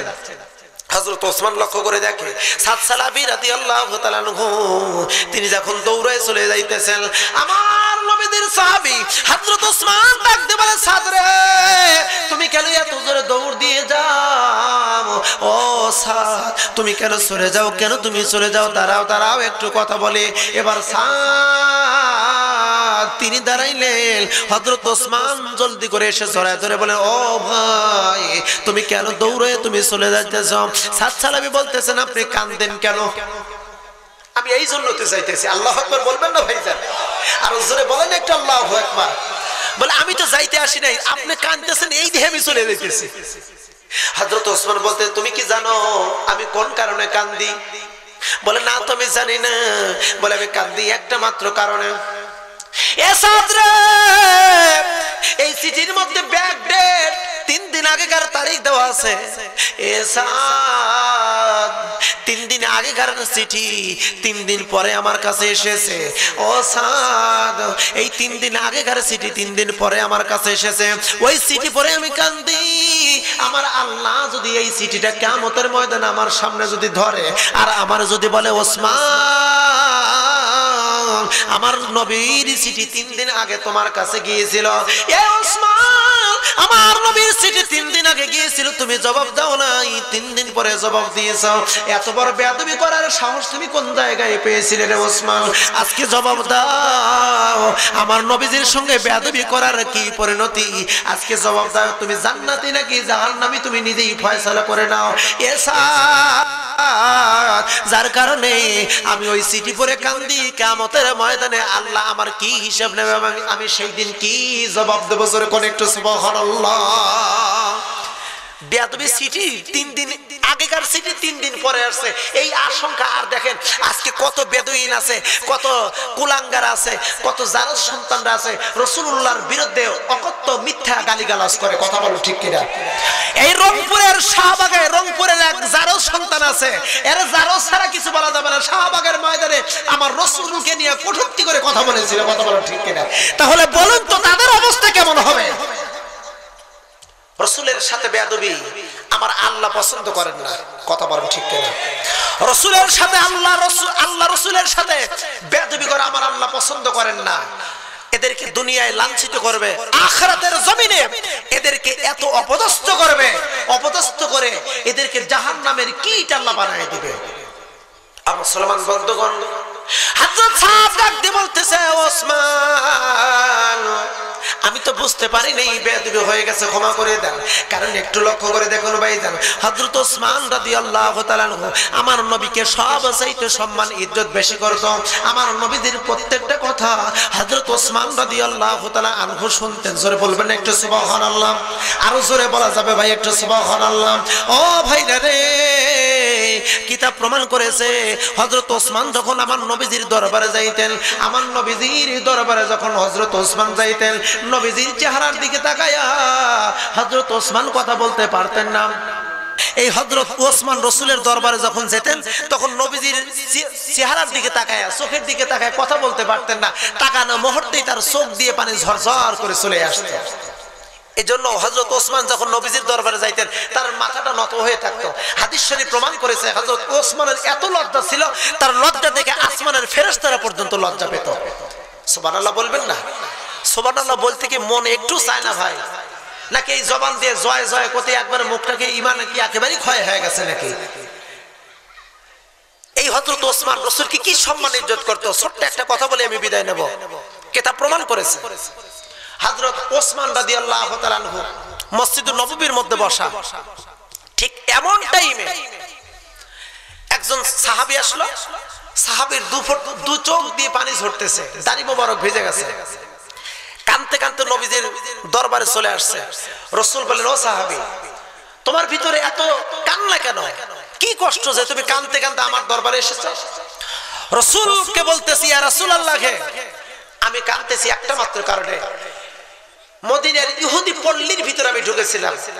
ওই পল্লীর ভিতরে একটা কূপ আছে, ওই কূপের পানি আমরা পান করি। ওই কূপের পানি খুব স্বচ্ছ, ওই কূপের পানি খুবই ভালো, অনভিজি। ওই কূপের মালিক একজন ইহুদি। আমি পানি আনতে গিয়েছিলাম, পানি আমারে দেয় নাই, গালমন্দ করেছে, আমার মারধর করেছে। এই জন্য আমি কাঁদতেছি। নবীজি, এছাড়া আমার কোনো দুঃখ নাই। আল্লাহর হাবিব বললেন, কে আছো? কোন ব্যক্তি আছো? কোন সাহাবী আমার আছো? যেই সাহাবীটি আমার মুসলমানদের জন্য ওই কূপ কিনা মুসলমানদের নামে ওয়াকফ করে দিবে। বসেন তো আপনারা, না পারে পড়বেই তো। কে আছে কূপ কিনবে, মুসলমানদের নামে ওয়াকফ করে দেবে? আমি রাসূল বললাম, ওই ব্যক্তিকে আল্লাহ পাক হাউজে কাউসার দান করবে। কে আছো এমন ব্যক্তি কূপ কিনবা, মুসলমানদের নামে ওয়াকফ করে দিবা, আল্লাহ পাক তারে হাউজে কাউসারের মালিক বানাই দিবে। কথাটা বলতে দেরি আর হযরত ওসমান উঠে সোজা মসজিদুন নববী থেকে বের হয়ে সোজা দৌড় দিতেছে। জোরে কোন একটু সুবহানাল্লাহ। রাসূল ডাক দিতেছে, ওসমান, আপনি তো শান্তশিষ্ট একজন ব্যক্তি, আপনি তো এত জোরে দৌড়ান না, এত জোরে দৌড় দিলেন কেন? ওসমান ডাক দিয়ে বলে, ইয়া রাসূলুল্লাহ, আপনি আমার পিছু ডাক দিবেন না, আপনি যত পিছনে ডাক দিবেন তত আমি হাউজে কাউসার থেকে বিলম্বিত হব। এই জন্য আমি দৌড় দিয়েছি, হাউজে কাউসার আমি আগে কিনি, তারপরে আপনার সাথে মোলাকাত করি। আরো জোরে বলেন, জোরে বলেন এটা আল্লাহু আকবার। এই হযরত ওসমান চলে গেলেন বাড়িতে। বাড়িতে যখন গেলেন, বাড়িতে যাইয়া হযরত ওসমান রাদিয়াল্লাহু তাআলা আনহু শ্রমিককে বললেন, তার কর্মচারীকে বললেন, 2 বস্তা টাকা নাও, 1 বস্তা নাও স্বর্ণ মুদ্রা, আর 1 বস্তা নাও হলো দিরহাম। 2 বস্তা নিয়া হযরত ওসমান রাদিয়াল্লাহু তাআলা আনহু শ্রমিককে বললেন, তুমি আসো, আস্তে আস্তে আসো, আমি জলদি করে যাই। হযরত ওসমান আগে চলে গেলেন ইহুদির বাড়িতে। জবান খুলে বলেন একটা আল্লাহু আকবার। ইহুদির বাড়িতে যাইয়া এই হযরত ওসমান রাদিয়াল্লাহু তাআলা আনহু এবার ইহুদি ডাক দিয়ে বলতে, ইহুদি ভাই, এই মুহূর্তে তোমার কাছে আমি এসেছি তোমার কূপ কেনার জন্য। ইহুদি ডাক দিয়ে বলতে, যা মুসলমান ওসমান, আমি এই কূপ তোমার কাছে বিক্রয় করব। ইহুদির চিন্তা ভাবনা আছে মুসলমানের কাছে আমি খুব বিক্রয় করব না, কিন্তু সহজে তো না করা যায় না, একটা অজুহাত দিয়ে না করতে হবে। কারণ মুসলমানদেরকে কোনোদিন ইহুদিরা ভালোবাসে না। তার প্রমাণ হলো একটু লক্ষ্য করে দেখেন, ইসরায়েলের দিকে তাকায় দেখেন, ফিলিস্তিনের মুসলমানদেরকে ইসরায়েলের ইহুদিরা পাখির মতন গুলি করে করে করে হত্যা করতেছে। তার প্রমাণ হলো, দৃষ্টান্ত হলো, ইসরায়েলের ইহুদিরা ফিলিস্তিনের মুসলমানদেরকে হত্যা করতেছে পাখির মতন গুলি করে করে। তাম পৃথিবীতে একই অবস্থা, ইহুদি জাতিরা মুসলমানদের কোনোদিন ভালোবাসতে পারে না। কথা বলেন ঠিক কিনা? আর আমরা কি পাগল, আমাদের ছেলে মেয়েকে ইহুদির ছেলে মেয়ের সাথে বিয়ে দিচ্ছি। বুঝতে হবে, যারা ইহুদিদের সাথে সম্পর্ক করে, খ্রিস্টানদের সাথে সম্পর্ক করে, ওরা কখনোই মুসলমানদের বন্ধু হতে পারে না, ওরা কখনোই মুসলমানদের ভালোবাসতে পারে না, ওরা কখনোই মুসলমানদের দেশে আল্লাহর আইন চালু হোক এইটা কখনোই দিতে দেবে না। কথা বলুন ঠিক কিনা? কারণ হলো ওরা হলো ইহুদির সাথে সম্পৃক্ত। যারা ইহুদির সাথে আত্মীয়তা করে, বুঝতে হবে ওরাও ওই দলভুক্ত, এতে কোনো সন্দেহ নাই। কথা বলুন ঠিক কিনা? ইহুদি বলতেছে, ইহুদির ধারণা আমি খুব বিক্রয় করবো না, কিন্তু ওসমানকে একটা অজুহাত দিতে হবে। কি অজুহাত? সেই জামানায়, আরবের জামানায় কূপ কেনা বেচা হতো। কথা কি বুঝতেছেন ভাইজান? আমাদের দেশে যেমন মাটি কেনা বেচা হয়, জমিন কেনা বেচা হয়, জমি কেনা বেচা হয়, মক্কার জমিনে, আরবের জমিনে কূপ কেনা বেচা হতো। একটা কূপের দাম 400-500 দিরহাম, সর্বোচ্চ হলে 1000 দিরহামে একটা কূপ কেনা বেচা হতো। মুসলমান বন্ধুগণ লক্ষ্য করতে হবে ভাইজান। এবার ইহুদি ডাকতে বলতে, ওসমান কূপ বিক্রয় করতে পারি, প্রচলিত অর্থ নয়, আমাকে সঠিক যদি মূল্য দাও আমি কূপ বিক্রয় করব। ওসমান ডাক দিয়ে বলতেছে, ও ইহুদি তুমি কি নিবা, কত টাকা নিবা তুমি বলো, আমি তোমার কাছে কূপ বিক্রয় করব। ও মুসলিম ভাইরা রে, একটুখানি খেয়াল করতে হবে। এবার ওসমানকে ডাক দিয়ে বলতেছে, 80,000 স্বর্ণ মুদ্রা দিতে হবে। সরবন কয় হাজার? আরো জোরে কয় হাজার? আচ্ছা বলেন তো ভাই, আপনি জানেন আমার হাতে একটা মোবাইল আছে, এই মোবাইলের দাম হলো 1100 টাকা। আপনি এবার পার্বতীপুর বাজারে গেলেন, ওই শহরে গেলেন, শহরে যাবার একটা মোবাইল কিনলেন, এরকম একটা মোবাইল কিনবেন। এখন যদি ওই মার্কেটের ভাইকে যদি বলেন, ভাই যান এই মোবাইলটার দাম কত, সে যদি বলে 11,000 টাকা, আপনি জানেন 1100 টাকা, 1100 টাকার মোবাইল যদি 11,000 টাকা দাম চায়, আপনি তখন কিনবেন নাকি চলে আসবেন? কথা বলেন, কথা বলেন। হযরত ওসমানকে ডাক দিয়ে বলে, ওসমান রে, 80,000 দিরহাম যদি দাও তাহলে তোমার কাছে কূপ আমি বিক্রয় করব। 80,000 স্বর্ণ মুদ্রা যদি দাও কূপ বিক্রয় করব। হযরত ওসমান বলল, ঠিক আছে, তোমাকে আমি 80,000 স্বর্ণ মুদ্রা দেব। একটু পরে এবার কর্মচারী চলে আসলেন, 2 বস্তা টাকা। জোরে বলেন, কয় বস্তা? 2 বস্তা টাকা। 1 বস্তা হলো স্বর্ণ মুদ্রা, আর 1 বস্তা হলো দিরহাম। এবার ইহুদির সামনে যখন নিয়ে আসা হলো ভাইজান, এবার ওসমান ডাক দেয়, ইহুদি এই যে 1 বস্তার মধ্যে স্বর্ণ মুদ্রা 80,000 তুমি চেয়েছো, 80,000 বেশি পাইবা, আর 1 বস্তার মধ্যে দিরহাম আছে, ওগুলো তোমাকে হাতিয়ে দিলাম, তুমি লিখে দাও, লিখে দাও, আমি ওসমানের কাছে কূপ বিক্রয় করে দিলাম। ওসমানের কাছে কূপ বিক্রয় করে দিলাম, তুমি এটা লিখে দাও। কূপ যখন বিক্রয় করলেন, লিখে যখন দিলেন, হযরত ওসমান আর দেরি করলেন না। ও ভাইরা, একটু লক্ষ্য করতে হবে ভাইজান। হযরত ওসমান রাদিয়াল্লাহু তাআলা এবার এই পত্রটা লইয়া, এই কাগজটা নিয়ে নবীজির কাছে চলে গেলেন।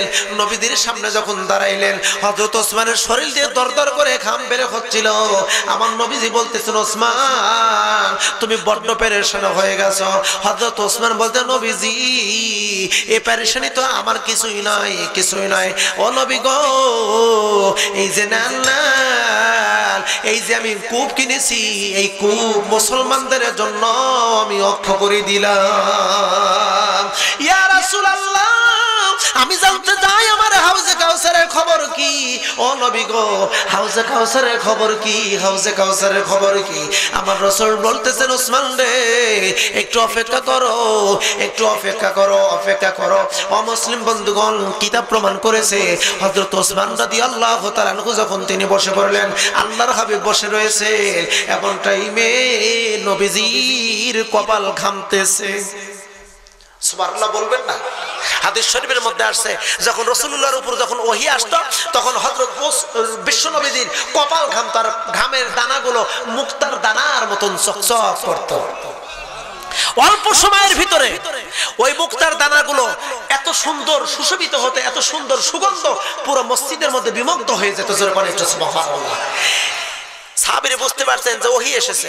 রাসূল ডাক দিয়ে বলে, ওসমান রে, আল্লাহ পাক তোমার জন্য হাউজে কাউসার বরাদ্দ করে দিয়েছে। কিয়ামতের ময়দানে তুমি হাউজে কাউসারে, আমি কাউসারের পাশে বসে থাকবো, আর তুমি হাউজে কাউসার থেকে এক পেয়ালা করে পানি আমার উম্মতকে তুমি খাওয়াইতে থাকবে। যারে ইচ্ছে তুমি তারে খাওয়াইতে পারবা। আল্লাহ তোমাকে মালিক বানায় দিয়েছে। জোরে বলবেন একটু সুবহানাল্লাহ। ভাইজান, ওই হাউজে কাউসারের পানি কি আমরা কি খেতে চাই? কারা কারা চাই? যারা হাত তুলবেন না ইমানি প্রশ্ন ভাইজান, হাত টান টান করে তুলতে হবে। তাকবীর হবে, লিল্লাহি তাকবীর। এই তাকবীর দিয়া এইভাবে হাত তুলা হাউজে কাউসারে পানি পান করা যাবে না। টান টান করে জোরে সোরে তাকবীর, লিল্লাহি তাকবীর। আলহামদুলিল্লাহ ভাইজান, সর্বোপরি বিষয় আমি কি ওই সাত সালাবি আর ওসমানের ওই কথাটা বলবো? আল্লাহুম্মা আমিন। রব্বানা যালামনা أنفسنا وإن لم تغفر لنا وترحمنا لنكونن من الخاسرين। আল্লাহ তাআলা তোমার কুদরতের নজর দিয়ে তাকায় দেখো, ও মাবুদ, দিনাজপুর জেলার পার্বতীপুর থানা শালবাড়ি জসাইহাট যুব সমাজ কমিটি কর্তৃক আয়োজিত বাৎসরিক তাফসীরুল কোরআন মাহফিলের আমি আল্লাহ, ও আল্লাহ, আমি গুনাহগার, তোমার গুনাহগার বান্দাদেরকে লইয়া আসমানের দিকে দুখানা গুণ বিস্তৃত হাত উত্তোলন করে দিলাম। রব্বুল আলামিন, এই গভীর রজনীতে তোমার দরবারে দুখানা হাত তুলে মিনতি করে জানাই, আল্লাহ আমাদের সকলের জিন্দেগীর গুনাহ মাফ করে দাও। রব্বুল আলামিন, বিশেষ করে আমাদের এই মাহফিল তুমি কবুল আর মঞ্জুর করে নাও। এই যুবকেরা অত্যন্ত কষ্ট করেন, পরিশ্রম করে আল্লাহ এই মাহফিল স্থাপনা করেছে। আল্লাহ তুমি তাদের এই মাহফিলকে তুমি কবুল আর মঞ্জুর করে নাও।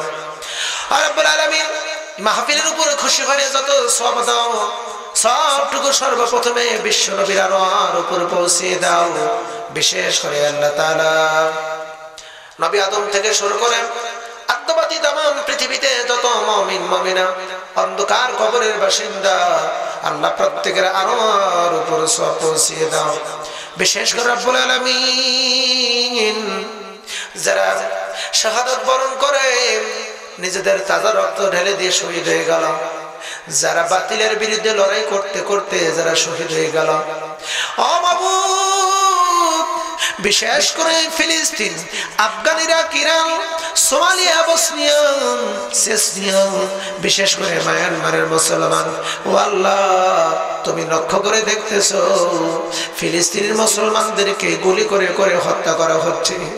রব্বুল আলামিন, মেহেরবানি করে যারা বাতিলের আঘাতে যারা ইন্তেকাল করলো তাদেরকে শহীদ হিসেবে কবুল করে নাও। রব্বুল আলামিন, আমাদের নিকটাত্মীয় স্বজন বিশেষ করে আব্বা মাজাদের বিদায় হয়েছে, আল্লাহ গো আব্বা মার কবর জান্নাতের টুকরায় পরিণত করে দাও। ও আল্লাহ, বিশেষ করে আমাদের পিতামাতা যাদের জীবিত আছে হায়াতে তাইয়্যিবা দাও। আমাদের নিকটাত্মীয় স্বজন যারা ইন্তেকাল করেছে আল্লাহ তাদের কবর জান্নাতের টুকরায় পরিণত করে দাও। বিশেষ করে রব্বুল আলামিন, এই যুবকেরা যেমন করে এই কোরআনের মাহফিল করলো, আল্লাহ যুবকদেরকে ইসলামী জ্ঞান তাদেরকে দান করো। ও আল্লাহ, আমির হামজা, ওমর, ওসমান আলীর মতন কবুল করো। যুবকদের দ্বারা ইসলাম কায়েম করার তৌফিক দিয়ে দাও। রব্বুল আলামিন, যারা টাকা দিয়ে, পয়সা দিয়ে, অর্থ দিয়ে, শ্রম দিয়ে, বিবেক দিয়ে, সময় দিয়ে যারা সাহায্য করলো, আল্লাহ সকলকে তুমি কবুল আর মঞ্জুর করো। ও আল্লাহ, বিশেষ করে আজকের মাহফিলের সভাপতি, আল্লাহ গো হাজার হাজার হাজার আলেমের ওস্তাদ, আল্লাহ হযরত দিকে তুমি নেক হায়াত দান করো, শিফায়ে কামিলা আজলা দান করো। আল্লাহ রব্বুল আলামিন, আমি গুনাহগার, আমার দোয়া তুমি কবুল নাও করতে পারো। চুল পাকা দাড়ি পাকা মুরব্বিদেরকে নিয়ে হাত তুলেছি, বিশেষ করে রব্বুল আলামিন মুহাক্কিন উলামায়ে কেরামদেরকে নিয়ে হাত তুলেছি ও আল্লাহ, ছোট্ট কচি গাছাদেরকে নিয়ে হাত তুলেছি, বৃদ্ধ বাবাজিদেরকে নিয়ে হাত তুলেছি, বিশেষ করে মা বোনদেরকে নিয়ে হাত তুলেছি। যারা হাত পছন্দ করো আল্লাহ, তারা হাতের বদৌলতে আমাদের সকলের আমিন তুমি কবুল করো। বিশেষ করে কিয়ামতের ময়দানে কঠিন মুসিবতের দিন, যেদিন মাথার আঘাত উপরে সূর্য থাকবে, মাটি গলে নাক আর মুখ দিয়ে মগজ গলে পড়বে, মাটি পুরে তামা হয়ে যাবে, ওই হাসরের ময়দানে কান্নাল রোল জারি হয়ে যাবে, সকলে নাফসি নাফসি বলে কাঁদতে থাকবে। এমন কঠিন বিপদের দিন আল্লাহ কোন আমল যদি কাজে না লাগে, আজকের মাহফিল নাজাতের জরিয়া বানিয়ে দিও। বিশেষ করে রব্বুল আলামিন এই মাহফিল প্রতি বছর যেন যুবকেরা করতে পারে তৌফিক দিয়ে দিও, এলাকাবাসীদেরকে তুমি তৌফিক দিয়ে দিও। সুবহান রাব্বিকা রাব্বিল ইজ্জাতি আম্মা ইয়াসিফুন ওয়া সালামুন আলাল মুরসালিন আলহামদুলিল্লাহি রাব্বিল আলামিন ওয়া জাআলা আখিরাম কালামিনা ইনদাল মাউত লা ইলাহা ইল্লাল্লাহু মুহাম্মাদুর রাসূলুল্লাহ সাল্লাল্লাহু আলাইহি ওয়াসাল্লাম। ওয়া আখিরি দাওয়ানা আলহামদুলিল্লাহি রাব্বিল আলামিন। আসসালামু আলাইকুম ওয়া রাহমাতুল্লাহ।